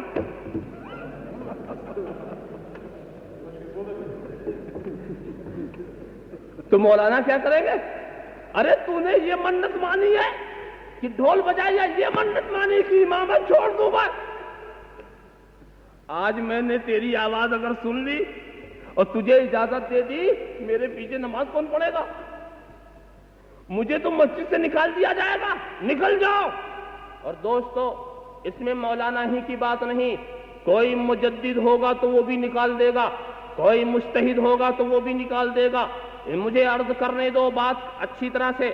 جس چیز کو اللہ کے رسول نے حرام کر دیا ہے، کسی میں جرت نہیں ہے کہ اسے حلال قرار دے دے، اس ناجائز کو جائز قرار دے۔ بڑے سے بڑا مفسر، بڑے سے بڑا علامہ، بڑے سے بڑا امام، بڑے سے بڑا مجتہد، بڑے سے بڑا مجدد، بڑے سے بڑا قطب، بڑے سے بڑا غوث، وہ بھی نکال دے گا ایسے انسان کو، ایسی عورت کو جو یہ کہے معلوم ہوا کہ رسول کی بات کا ماننے کا تو اختیار ہے مگر اس بات میں تصرف کرنے کا اختیار نہیں ہے۔ دیکھا آپ نے ان کی مجبوری کو؟ مگر میں تمہیں ایک پیارا واقعہ سناتا ہوں کہ ایک خاتون بارگاہ رسالت میں حاضر ہوئی اور حاضر ہو کر کے معروضہ پیش کیا، حضور میں نے منت مانی ہے۔ عورتیں بھی منت عجیب و غریب مانتی، میں نے منت مانی ہے کہ فلاں غزوے سے جب آپ کامیاب ہو کر آئیں تو میں 10 بجا کے آپ کو گانا سناؤں۔ عجیب منت! بھئی واقعی عورتیں کبھی کبھی تو ایسی منت مانتی ہیں نا کہ ان کا اتارنا واجب نہیں، نہ اتارنا واجب ہے۔ بڑی احمقانہ منت، ناجائز امور والی منت، عجیب عجیب منتیں عورتوں کی۔ تم نے سنا ہوگا کسی سے کہ ایک عورت نے یہ منت مانی کہ میرا بیٹا جب اچھا ہو جائے، اگر اچھا ہو گیا تو میں اپنے مولوی صاحب سے مسجد میں ڈھول بجواؤں گی۔ کیا منت اسی، اور وہ بھی مولوی صاحب سے! ذرا خیال کیجئے صاحب، عورتوں کا بھی عجیب مزاج۔ اچھا وہ تو گئی ہے خدا کی رحمت، بچہ اچھا ہو گیا، اب پیچھے پڑ گئی کہ ڈھول بجانا جمعہ کے دن منبر پر، ہم نے منت مانی ہے۔ مولوی صاحب سمجھاتے روز تو میں سناتا ہوں یہ ناجائز وہ ناجائز وہ ناجائز، آج میں ڈھول کیسے بجاؤں گا؟ یہ سب ناجائز ہے، اس کا اتارنا ضروری نہیں ہے۔ جہالت ہے، کہا دیکھو مولانا مسئلہ تو سمجھانا ادھر، اگر نہیں بجایا اور بچے کو کچھ برائی آ گئی تو میں سمجھوں گا جنابی کا آتا ہے۔ اب وہ بہت سوچ میں پڑ گئی کہ کیا کرے، سوچ میں پڑ گئے کہ آخر اب اس کو سمجھائیں تو کیسے سمجھائیں۔ تو اب اس کے شک کو دور کرنے کی ان کے پاس کوئی تدبیر بھی نہیں تھی، کہا اچھا بجا دیں گے۔ اور ڈھول لے جانا مسجد کے اندر بہت عجیب بات تھی، تو انہوں نے اس کو ایک چادر میں لپیٹ لیا۔ بیچارے سیدھے سادھے دیہاتی لوگ تھے، سمجھے کہ مولانا واس تو روز کہتے، شیرینی کبھی نہیں بانٹتے، آج معلوم تو بتاشا لے کے آیا ہے، آج کچھ بٹے گا ضرور۔ اور درمیانے واز میں انہوں نے کہا سنو جی، یہ حرام وہ حرام، یہ بجانا حرام وہ بجانا حرام، سناتے سناتے انہوں نے کھولنا شروع کر دیا۔ لوگ حیران کہ یہ کیا بات ہے کہ درمیانے واز میں یہ شیرینی کیوں کھولی جا رہی؟ مگر اس کے بعد پھر انہوں نے اٹھایا ڈھول اور ہاتھ میں لیا، ممبر پہ چڑھ گئے۔ دیکھو جی اسی کو پہچان لو اچھی طرح، اسی کا نام ڈھول ہے، اسی کو ڈھول کہتے ہیں، دیکھ لو اچھی طرح سے، دونوں طرف سے دیکھ لو۔ اسی کے لیے میں کہتا ہوں اس کا بجانا حرام۔ دیکھو عذر نہیں سنا جائے گا، بہانہ بازی سے کام نہیں چلے گا، اس کا بجانا بہرحال حرام، چاہے ایسے بجاؤ چاہے ایسے بجاؤ، بہرحال حرام ہے یہ۔ اب اس کے بعد جناب والا دیہاتی سمجھے بیچارے سیدھے سادے تھے، گاؤں کے رہنے والے کہ تھیوری روز سکھا آتے تھے، آج پریکٹیکل کر کے دکھا رہے ہیں۔ غزوے سے آپ کامیاب ہو کر آئے تو میں 10 بجا کر آپ کو گانا سناؤں، تو اللہ کے رسول نے اس کو اجازت دے دی، یعنی تم کو اجازت، سب کے لیے حرام اس کے لیے جائز، جس کو جو دے دے وہ لے لے، سب کے لیے ناجائز اس کے لیے جائز۔ ذرا سا غور تو کرو، حق نافذ ہے تیرا، سیف تیری خامہ تیرا، دم میں جو چاہے کرے دور ہے شاہ تیرا۔ ایسے ہی ایک صاحب آئے ہمارے قاری اسماعیل صاحب کے پاس، آ کر کہتے ہیں اے مولانا یہ 5 وقت کی نماز فرض ہے نا، مگر میں مسلمان ہونا چاہتا ہوں۔ بھی وہ مسلمان نہیں ہوا، میں مسلمان ہونا چاہتا ہوں مگر شرط یہ ہے کہ 2 ہی وقت پہ پڑھوں گا، 5 وقت نہیں پڑھوں گا۔ اس شرط پر آپ مجھے مسلمان کرنا چاہو تو کر لو۔ تو قاری صاحب جانتے ہو کیا جواب دیں گے؟ تو مسلمان ہونے آیا ہے یا مجھے کافر بنانے آیا؟ پہلے یہ بتاؤ۔ ارے بے وقوف، اگر میں دو وقت کے بجائے 3 وقت معاف کر دوں تو میں تو خود بھی مسلمان نہ رہوں گا۔ دیکھا، یہ ان کی مجبوری تھی۔ اور دوستو، قاری ہی صاحب کی بات کیا ہے؟ کوئی امام ہوتا تو وہ یہی جواب دیتا، کوئی مجدد ہوگا تو یہی جواب دے گا، کوئی مجتہد ہوگا تو یہی جواب ہوگا۔ انتہا یہ ہے، اگر صدیق اکبر ہوں گے تو یہی جواب دیں گے، اگر فاروق اعظم ہوں گے تو یہی جواب دیں گے، اگر علی مرتضیٰ ہوں گے تو یہی جواب دیں گے، اگر عثمان غنی ہوں گے تو یہی جواب دیں گے۔ کوئی بھی صحابی، کوئی بھی تابعی، کوئی بھی قطب، کوئی بھی غوث ہوگا تو یہی جواب دے گا، نکل جاؤ تم ہمارے گھر سے، نکل جاؤ تم ہمارے روم سے، یہی جواب دے گا۔ مگر تمہیں یقین، میں تمہیں ایک پیارا واقعہ سناؤں، یقین جانو، میں جو واقعہ سناؤں گا مسند امام احمد ابن حنبل کی یہ حدیث ہے، اور یہ حدیث امام مسلم کے شرط کے اوپر بالکل صحیح حدیث ہے۔ میں اس لیے عرض کر رہا ہوں کہ اس سے رسول کا اختیار نمایاں ہوتا ہے، اور لوگ عام طور سے اس طرح کی حدیثوں کو ضعیف کہہ دیا کرتے ہیں، مگر یہ ضعیف نہیں ہے، اس کے سارے راوی ثقہ ہیں، بلکہ اس کی راویوں کے اندر جو سارے راوی صرف ثقہ ہی نہیں ہے بلکہ سب مجتہدین ہیں، سب مجتہدین ہیں۔ صرف یہی نہیں ہے کہ محدث ہو، مجتہد اور فقیہ ہیں سارے راوی، اتنی معتبر یہ حدیث ہے۔ ایک شخص آ کر کہتا ہے، اے اللہ کے رسول، ہم مسلمان ہونا چاہتے ہیں مگر ہماری زندگی بڑی مصروف زندگی ہے، حضور 2 نماز سے زیادہ ہم نماز نہ پڑھ سکیں گے، اگر اس شرط پر آپ ہمارا اسلام قبول کریں تو ہم مسلمان ہونے کے لیے تیار ہیں۔ اس وقت فوراً اللہ کے رسول نے کہا، ہاں بس تیرے لیے میں نے 3 کو معاف کر دیا، ما آتاکم الرسول فخذوہ وما نہاکم عنہ فانتہوا۔ اللہم صل علی سیدنا مولانا محمد وعلی آل سیدنا مولانا محمد کما تحب وترضى بأن تصلی علیہ۔ جا، میں نے تجھے معاف کر دیا ہے، تو ہی نماز پہ مسلمان ہو جا، 2 ہی نماز کے اوپر مسلمان ہو جا۔ ذرا سا غور تو کرو، ذرا سا سوچو، صحابہ کی جھرمٹ میں یہ بات ہوئی تھی، صحابہ کی موجودگی میں یہ بات ہوئی تھی، کھڑا ہو جانا چاہیے تھا علی مرتضیٰ کو کہ اے اللہ کے رسول، نماز کے احکام تو قرآن میں ہے، 5 نمازوں کے احکام ہے، صراحتاً ہے، اس میں کچھ اجتہاد و استنباط کی بھی بات نہیں ہے، حضور 5 وقت کی بات ہے، اور ذرا سا غور تو سرکار، یہ آپ 3 وقت کی کیوں معاف کر رہے ہیں؟ 3 وقت کی معاف کیوں کر رہے ہیں؟ تو قرآن کے اوپر نظر پڑتی، قرآن سے ایک تضاد، ایک تصادم، ایک ٹکراؤ نظر آتا، کوئی صحابی تو پوچھ لیتا، مگر صحابی سمجھ رہا تھا، ما آتاکم الرسول فخذوہ وما نہاکم عنہ فانتہوا۔ ارے قرآن مت دیکھو، یہ دیکھو رسول تمہیں کیا دے رہے ہیں، تمہیں کیا دے رہے، جو دے وہ لے لو، جس سے روکے اس سے رک جاؤ۔ اور واقعی سیدنا علی مرتضیٰ، حضرت عثمان غنی، حضرت صدیق اکبر سب اس رات کو خوب سمجھتے رہے کہ جس قرآن نے یہ کہا ہے اقیم الصلاۃ، اقیم الصلاۃ، نماز قائم کرو، نماز قائم کرو، اسی قرآن نے کہا ہے اطیعوا الرسول، اطیعوا الرسول، رسول کی اطاعت کرو، یعنی میں نے 5 فرض کر دیا ہے، اب جتنا یہ پڑھائیں اتنا پڑھو۔ اللہم صلی علی سیدنا مولانا محمد وعلی آل سیدنا مولانا محمد کما تحب وترضى أن تصلی علیہ، ما آتاکم الرسول فخذوہ وما نہاکم عنہ فانتہوا۔ ذرا سا غور تو کرو۔ اچھا، اور میں آگے لے چلوں، ایک صاحب آئے ہمارے مولانا قاری عبد الرحمان صاحب کے پاس، انہوں نے کہا، اے مولانا میرے اندر 4 عیب ہیں۔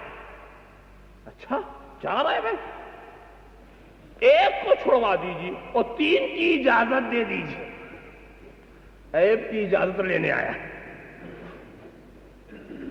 مولانا نے کہا ذرا یہ تو بتاؤ تمہارے اندر کیا کیا عیب ہے؟ کہا میں جھوٹ بولتا ہوں۔ معلوم ہوتا پہلے دور میں جھوٹ لوگ نہیں بولتے تھے، جب بھی ایک جھوٹ بولنے والے کو اپنا جھوٹ بولنا بہت عیب نظر آیا۔ جھوٹ تو عیب ہی ہے، مگر زمانہ بدل گیا، پہلے لوگوں کو اس بات میں حیرت تھی مسلمان اور جھوٹ بولے، اور اب الٹ گیا مسلمان اور سچ بولے۔ معاملہ الٹ گیا. اب تو یہ چیز عیب ہی نظر نہیں آتی. تو کہا کہ میں جھوٹ بولتا ہوں. مولانا گھبرائے. اچھا بھائی دوسرا عیب کیا؟ مولانا چوری کرنے کی بھی عادت ہے. کہا دور بیٹھ. انہوں نے جیب سنبھالنا شروع کر دیا. چوری کا نام اس نے سنایا. مولانا کچھ بدکاری کی بھی علت ہے. گھبرا گئے مولانا. دل دہلنے لگا. مولانا شراب نوشی کی بھی عادت ہے. اب یہ 4 علتیں ہیں. ایک چھوڑوں گا اور 3 کی اجازت.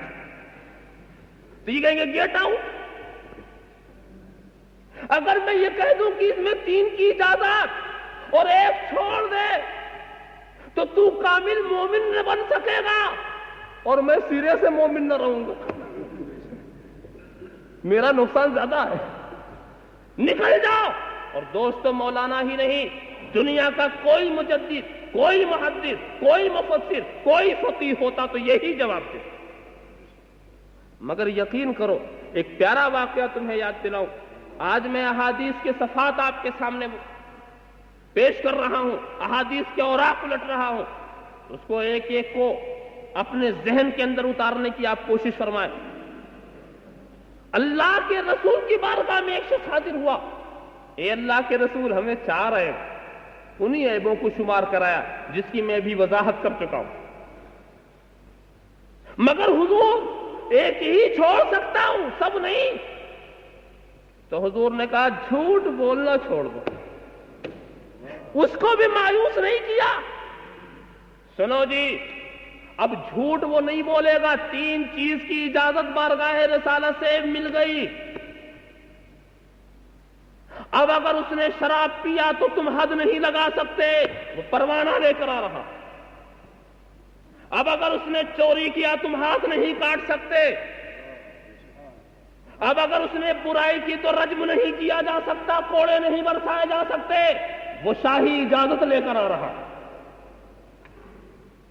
مگر دوستو بات یہاں آئی, میں نے ایک بات اور سوچی اور بارگاہ رسالت میں معروضہ پیش کیا کہ حضور عیب کی 2 قسمیں. ایک وہ عیب جو نگاہ شریعت میں عیب, اور ایک وہ عیب جو نگاہ عالم میں عیب. نماز نہ پڑھنا عیب ہے نگاہ شریعت میں. روزہ نہ رکھنا عیب ہے نگاہ شریعت میں.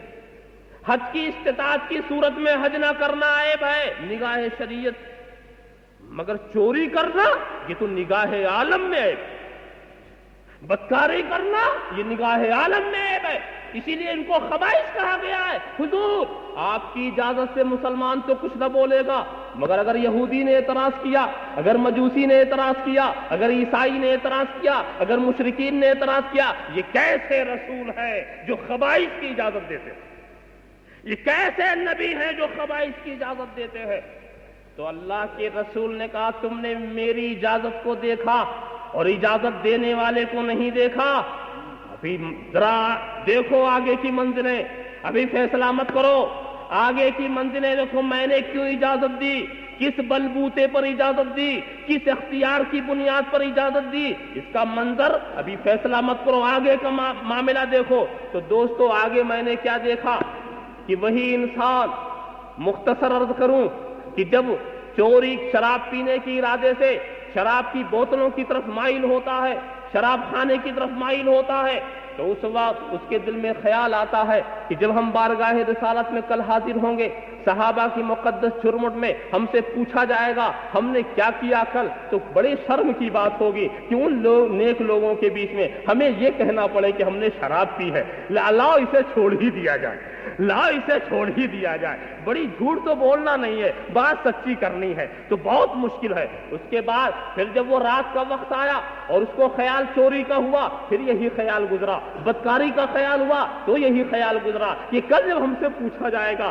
تمہاری رات کیسے گزری, تو میں کیسے کہہ سکوں گا کہ میں نے ایسی سیاست کاریوں میں رات گزاری ہے, ہم نے چوری کر کے دوسرے پر ظلم کیا ہے, یہ بھی چیز اچھی نہیں, لا اسے بھی چھوڑ دیا جائے. اور دوسرے دن بارگاہ رسالت میں وہ صاحب حاضر ہوئے اور آ کر کہا اے اللہ کے رسول آپ نے تو ایک چھوڑایا تھا, مجھے سب چھوڑنا پڑ گیا, مجھے تو سب چھوڑنا پڑ گیا.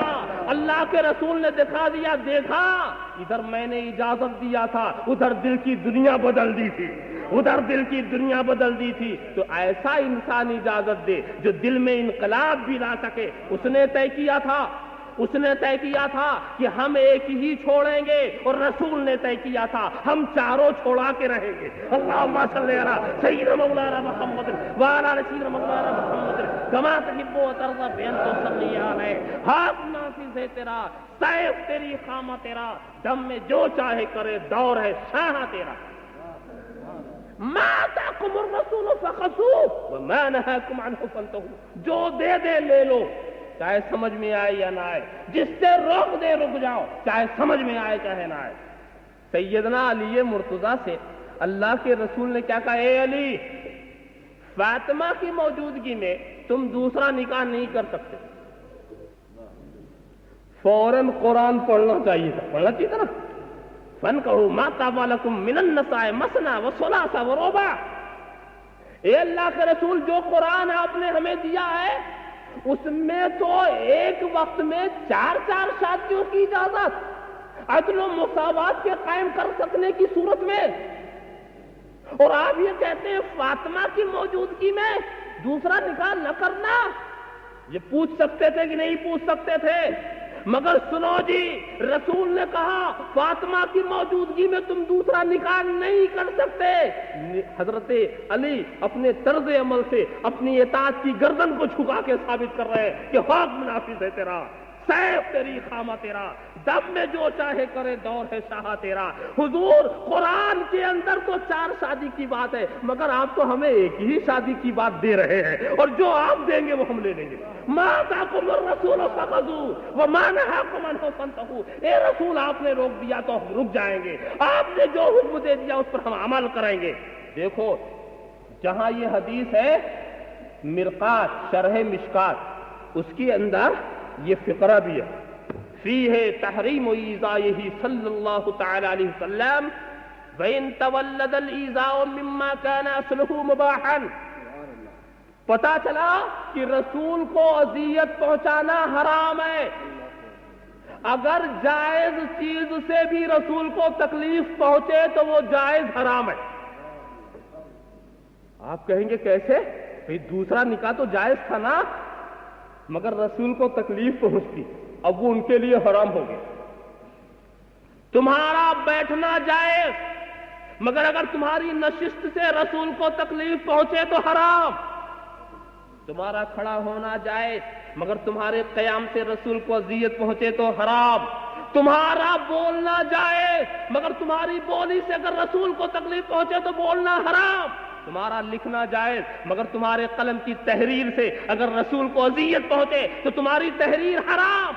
تمہاری کتاب, تمہیں ذرا اچھی طرح سمجھو, کتاب کا لکھنا جائز, کتاب کا چھپوانا جائز, مگر اس کتاب سے اگر رسول کو اذیت پہنچے تو اس کا لکھنا بھی حرام, چھپوانا بھی حرام, پڑھنا بھی حرام, پڑھانا بھی حرام. اللہم صلی علی سیدنا مولانا محمد وعلی آل سیدنا مولانا محمد کما تحب و ترضی بین تصلی علیہ.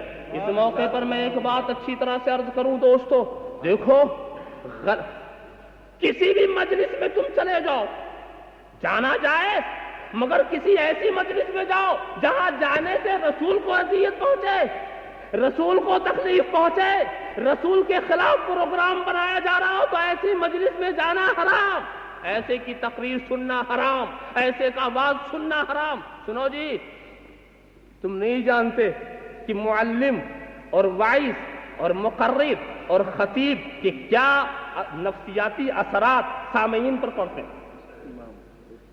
دیکھو میں آپ کو بتاؤں, میں جب دارالعلوم اشرفیہ مبارک پور کے اندر طالب علم تھا تو مجھے فلسفہ اور منطق سے زیادہ شغف تھا, فنون سے, اور فقہ و حدیث کی تکمیل کے بعد میں نے کافی وقت فلسفہ اور منطق کے حاصل کرنے میں لگایا. مگر سنو, وہ کتابیں ایسی ایسی تھیں اس میں کسی مسلمان کی لکھی ہوئی کتاب نہیں تھی. نام کے مسلمان ہوں مگر فلسفیانہ اثرات سے وہ ملحد ہو چکے تھے.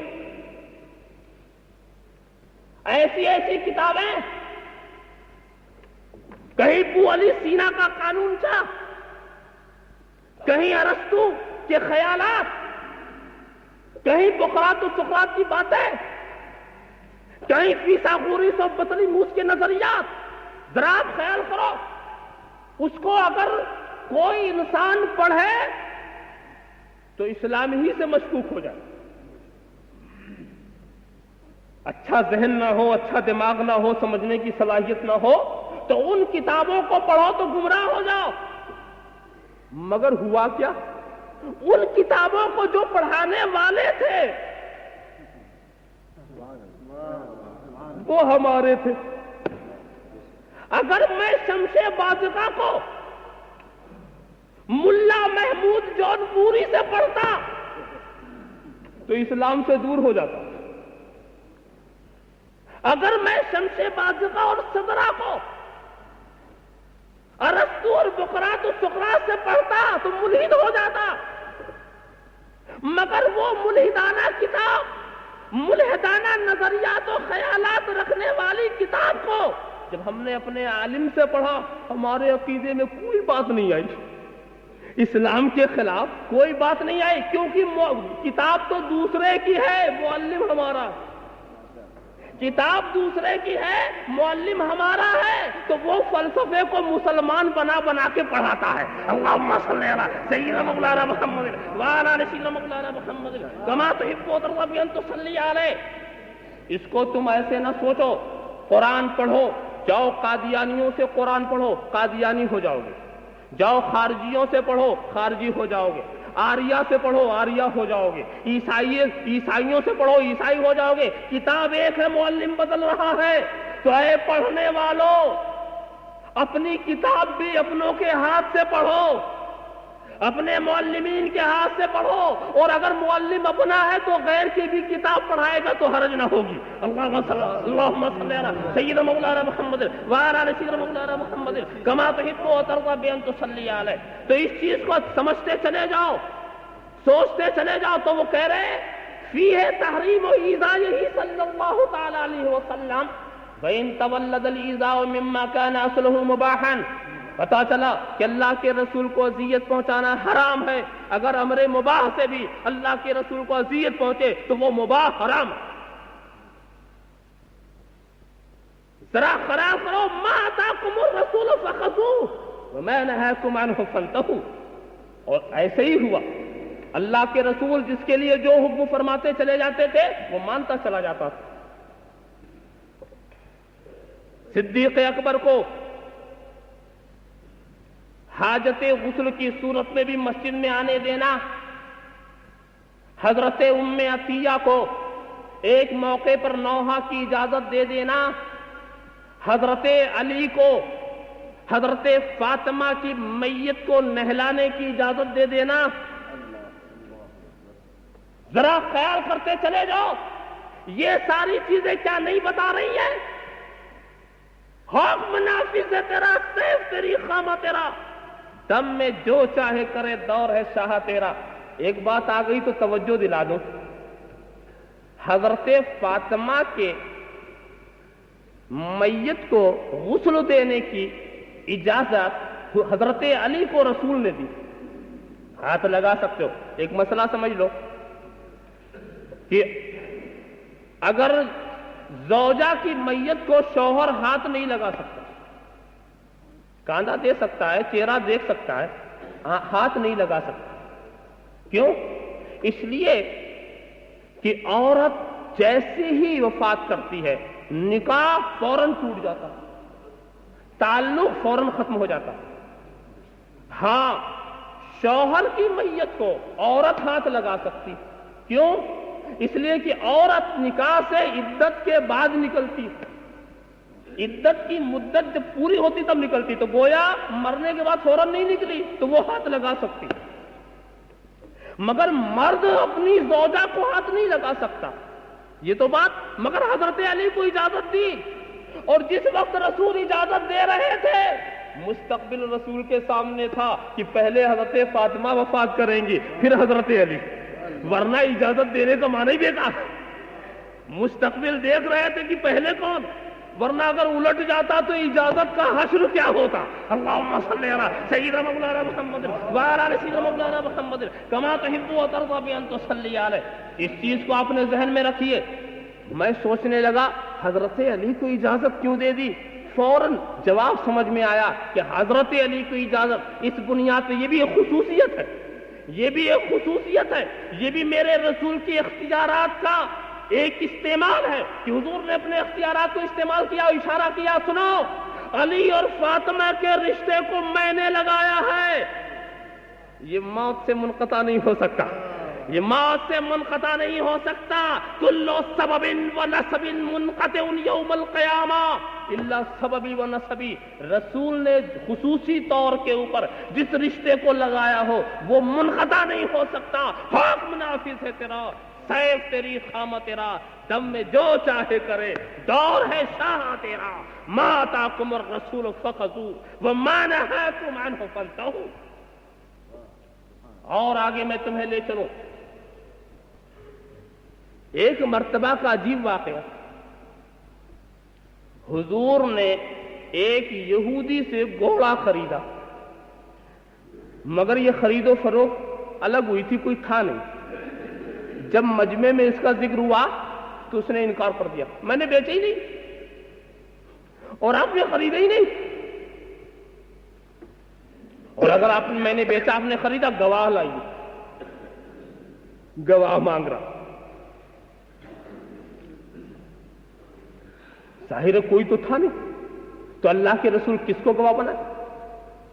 تو شمع رسالت کا ایک پروانہ بارگاہ رسالت میں اپنا غلامانہ انداز سے کھڑا ہو گیا اور کہا اے اللہ کے رسول میں گواہی دیتا ہوں کہ اس نے بیچا، آپ نے خریدا۔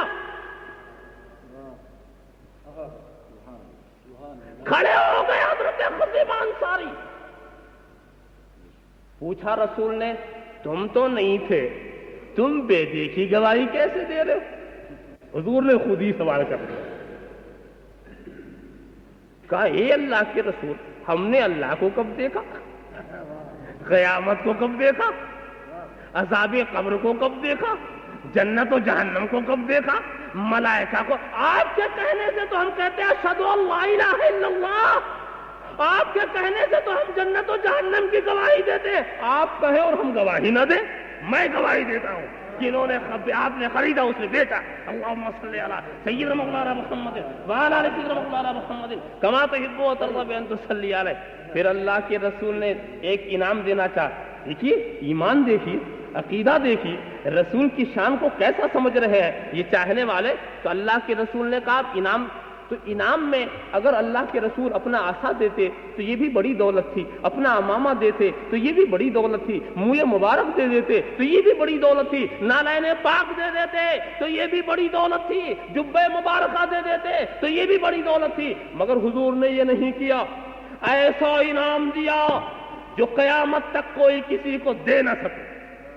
ایسا انعام دیا اس لیے کہ اگر رسول چھڑی دیتے تو ہو سکتا بعد کا مستقبل کا کوئی گستاخ کسی کو اپنی لاٹھی دیتا، کہتا رسول نے بھی اپنی چھڑی دی ہے، ہم بھی اپنی چھڑی دے رہے ہیں، بالکل معاملہ ایک ہی جیسا ہے۔ کوئی اپنی پگڑیاں دے دیتا، کہتا رسول نے اپنا امامہ دیا ہے، میں بھی اپنی پگڑی دے رہا ہوں، بالکل بات ویسے ہی ہو گئی ہے۔ تو ایسا انعام دو کہ کوئی دے نہ سکے۔ تو کیا کہا سنو، اب اگر یہ تنہا کسی بات کی گواہی دے دیں گے تو ان کی گواہی دو گواہوں کے برابر ہوگی۔ یہ وہ شرف ہے جو صدیق اکبر کو بھی حاصل نہ ہوا، یہ وہ شرف ہے جو فاروق اعظم کو بھی حاصل نہ ہوا، یہ وہ جزوی فضیلت ہے جو عثمان غنی کو بھی حاصل۔ کیا مطلب؟ اگر حضرت صدیق اکبر تنہا گواہی دے تو بات تو سچی ہوگی، مگر ان کی گواہی پر فیصلہ نہیں کیا جائے گا۔ سبحان اللہ۔ مگر رسول کا یہ چاہنے والا اگر ایک تنہا گواہی دے دے تو وہ دو کے برابر اور یہ وہ اختیار ہے جو کوئی صحابی بھی کسی کو نہیں دے سکتا، کوئی قطب کسی کو نہیں دے سکتا، کوئی غوث کسی کو نہیں دے سکتا، خواجہ خواجگان کسی کو نہیں دے سکتے، کوئی عالم اور مجتہد کسی کو نہیں دے سکتا۔ اور دوستو، جس وقت میرا رسول یہ اختیار دے رہا تھا، قرآن کی آیت سب کے سامنے تھی، فَاشْهَدُوا ذَوَا عَدْلٍ مِّنكُمْ فَاشْهَدُوا ذَوَا عَدْلٍ مِّنكُمْ، دو عادل گواہوں کی ضرورت ہے، دو عادل انسان سے گواہی طلب کرو۔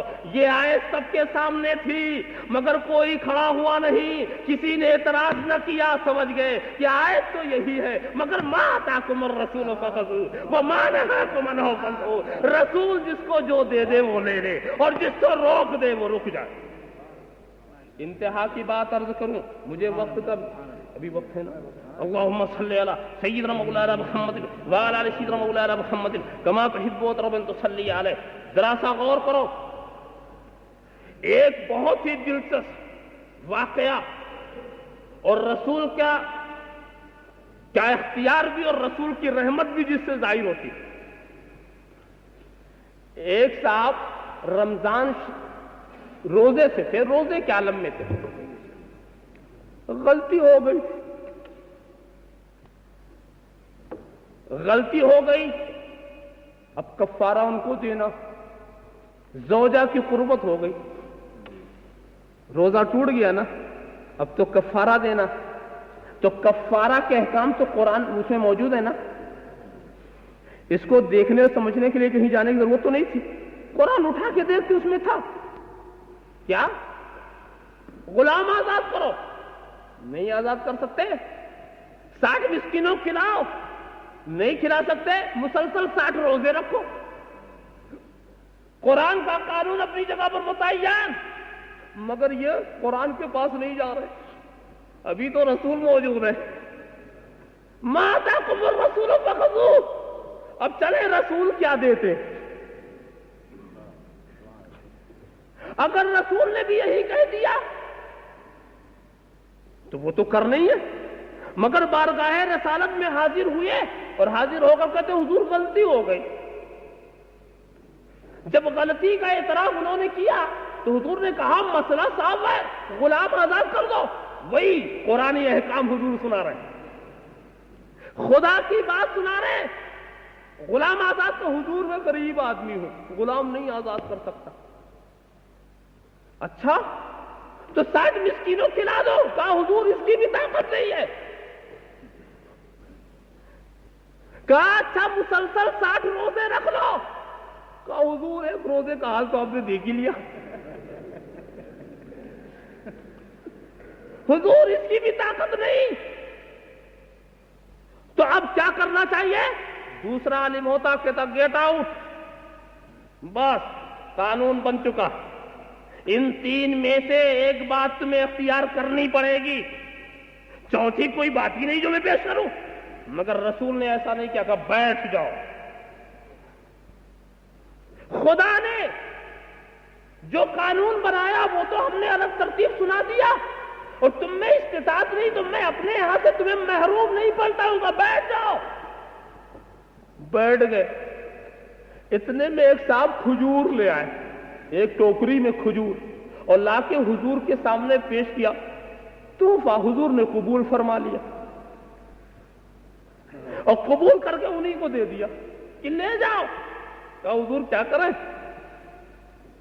کہا لے جاؤ، غریبوں کو بانٹ دو، تمہارا کفارہ ہو جائے گا۔ قرآن کی صورتیں تو ختم ہو گئی، اب رسول قانون بنا رہے ہیں اس خاص آدمی کے لیے، جاؤ بانٹ دو۔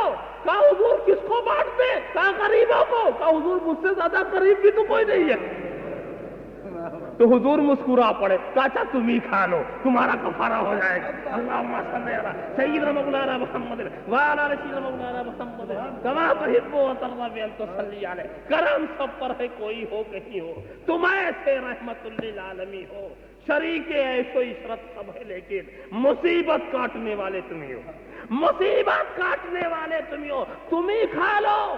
میاں یہاں یہ مسئلہ بہت، ہم خرماؤ ہم ثواب، ہم خرماؤ ہم ثواب والا محاورہ یہاں فٹ ہوتا، خرما بھی مل رہا ہے، ثواب بھی مل رہا ہے، کفارہ بھی ادا ہو رہا ہے، خرما بھی مل رہا ہے، ہم خرماؤ ہم ثواب، یہ محاورہ یہاں بالکل فٹ آتا ہے۔ تو ذرا سا دیکھو، ما آتاکم الرسول فخذوہ وما نہاکم عنہ فانتہوا۔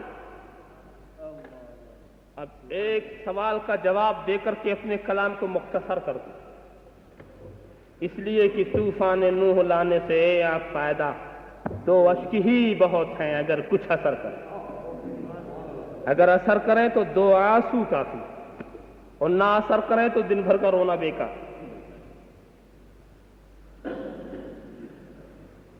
اعتراض یہ ہے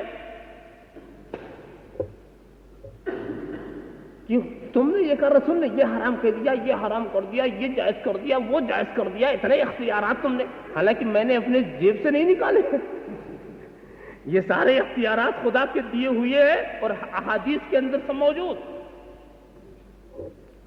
قرآن میں کیا ہے؟ قرآن کہتا ہے قل ما یکون لی ان ابدلہ من تلقاء نفسی ان اتبع الا ما یوحی الی۔ اے محبوب کہہ دو میرے لیے یہ نہیں، مجھ کو اس بات کا اختیار نہیں ہے، ما یکون لی ان ابدلہ من تلقاء نفسی، میں قرآن کے اندر کوئی تبدیلی لے آؤں، قرآن میں کچھ بدل کروں اپنی طرف سے، یہ اس کا مجھے اختیار نہیں، اس کا مجھے اختیار نہیں ہے۔ میں اس آیت کو اس لیے سنا رہا ہوں کہ میں ہی سنا کے جواب دے دوں تو بات ٹھیک ہے، ورنہ وہ یوسوس فی صدور الناس من الجنۃ والناس، اس میں سے اگر کسی نے سنا ہے تو معاملہ گڑبڑ ہوگا۔ اللہم صلی علی سیدنا مولانا محمد وعلی آل سیدنا مولانا محمد کما تحب وترضى صلی علیہ۔ قل ما یکون لی ان ابدلہ من تلقاء نفسی، قربان جاؤ قرآن پر۔ جس آیت کو سے اعتراض کیا جا رہا اسی آیت میں جواب ہے کیا؟ ما یکون لی ان ابدلہ من تلقاء نفسی، میں اپنے نفس کی طرف سے تبدیلی نہیں کرتا، میں اپنی طرف سے نہیں، جو کچھ میں تبدیلی کر رہا ہوں یہ خدا کے دیے ہوئے اختیار سے کر رہا ہوں۔ اللہم صلی علی سیدنا مولانا محمد وعلی آل سیدنا مولانا محمد کما تحب وترضى تصلی علیہ۔ یہ مت سمجھنا کہ یہ کوئی میری نفسانی بات ہے، یہ مت سمجھنا کہ میرا وحی آسمانی سے میرا رابطہ ختم ہو چکا ہے، یہ مت سمجھ لینا کہ ہدایت آسمانی سے میں منقطع ہو کر کوئی بات کرتا ہوں۔ ما ینطق عن الہوی ان هو الا وحی یوحی، میں جو کچھ کہتا ہوں وہ وحی الہی ہوتی۔ ذرا سا غور تو کرتے چلے جاؤ، حق نافذ ہے تیرا، سیف تیری خامہ تیرا، دم میں جو چاہے کرے، دور ہے شاہ تیرا۔ تب ہمارے لیے لازم ہے ما آتاکم الرسول فخذوہ وما نہاکم عنہ فانتہوا، جو رسول دے دے وہ لے لو، جس سے رسول روک دیں اس سے رک جاؤ۔ تو ثابت ہوا کہ جملہ فرائض فروع ہے، اصل الاصول بندگی اس تاجور کی ہے۔ ثابت ہوا کہ جملہ فرائض فروع ہے، اصل الاصول بندگی اس تاجور کی ہے۔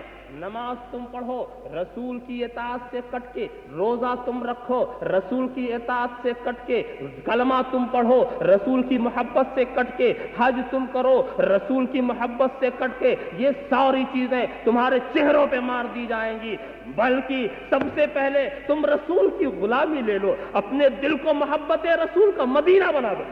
وہ بھی ہے کوئی سینہ جس میں نہ ہو مدینہ، وہ بھی ہے کوئی سینہ جس میں نہ ہو مدینہ۔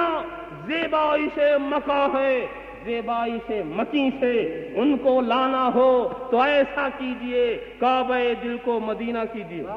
ان کو لانا ہو تو ایسا کیجئے، کعبہ دل کو مدینہ کیجئے۔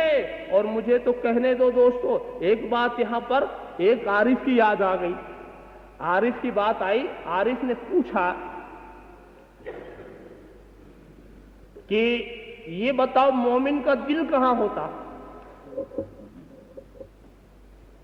تو سیدھا سادہ آدمی تھا، اس نے کہا حضور پہلو میں۔ تو کہا پہلو میں تو کافر کا بھی دل ہوتا ہے، میں پوچھتا ہوں مومن کا دل کہاں ہوتا؟ تو گھبرا گیا، کہا حضور آپ ہی بتائیں. کہا مومن کا دل اپنے دلبر کے پاس ہوتا ہے, مومن کا دل اپنے محبوب کے خیال میں ہوتا ہے, مومن کا دل اپنے محبوب کے دیار میں ہوتا ہے, اپنے محبوب کے قریب ہوتا ہے. پھر کہا یہ بولو عارف کا دل کہاں ہوتا؟ تو پہلے ہی گھبرا چکا تھا, حضور آپ ہی بتائیں. کہا سنو مومن کا دل محبوب کے پاس ہوتا ہے اور عارف کا دل کہیں نہیں جاتا, محبوب خود آ کے اس میں رہتا ہے. اللہم صلی علی سیدنا مولانا محمد وعلی آل سیدنا مولانا محمد کما تحب وترضى بأن تصلي عليه وآخر دعوانا الحمد لله رب العالمين. ڈیل کی طرف سے اعلان کیا جاتا ہے نبی سلام علیکہ یا رسول سلام علیکہ یا حبیب سلام علیکہ صلوات اللہ علیکہ طلع البدر علینا من ثنیات الوداع وجب الشکر علینا وجب الشکر علینا ما دعا للہ داعی یا نبی سلام علیکہ یا رسول سلام علیکہ یا حبیب سلام علیکہ صلوات اللہ علیکہ یا رسول اللہ انظر حالنا یا حبیب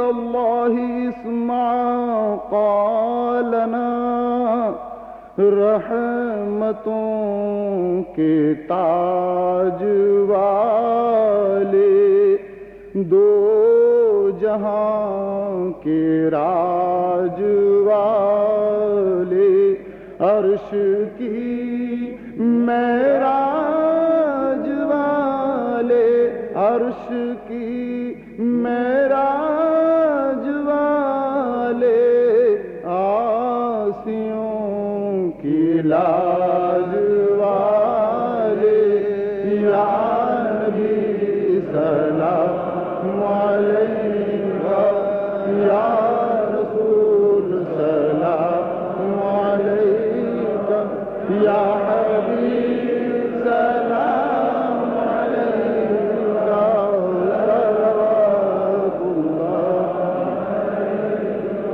یا رسول اللہ یا حبیب اللہ جان کر کافی سہارا لے لیا ہے در تمہارا اور خلق کے وارث خدا را خلق کے وارث خدا را لو سلام اب تو ہمارا یا نبی سلام علیکہ یا رسول سلام علیکہ یا حبیب سلام علیکہ صلوات اللہ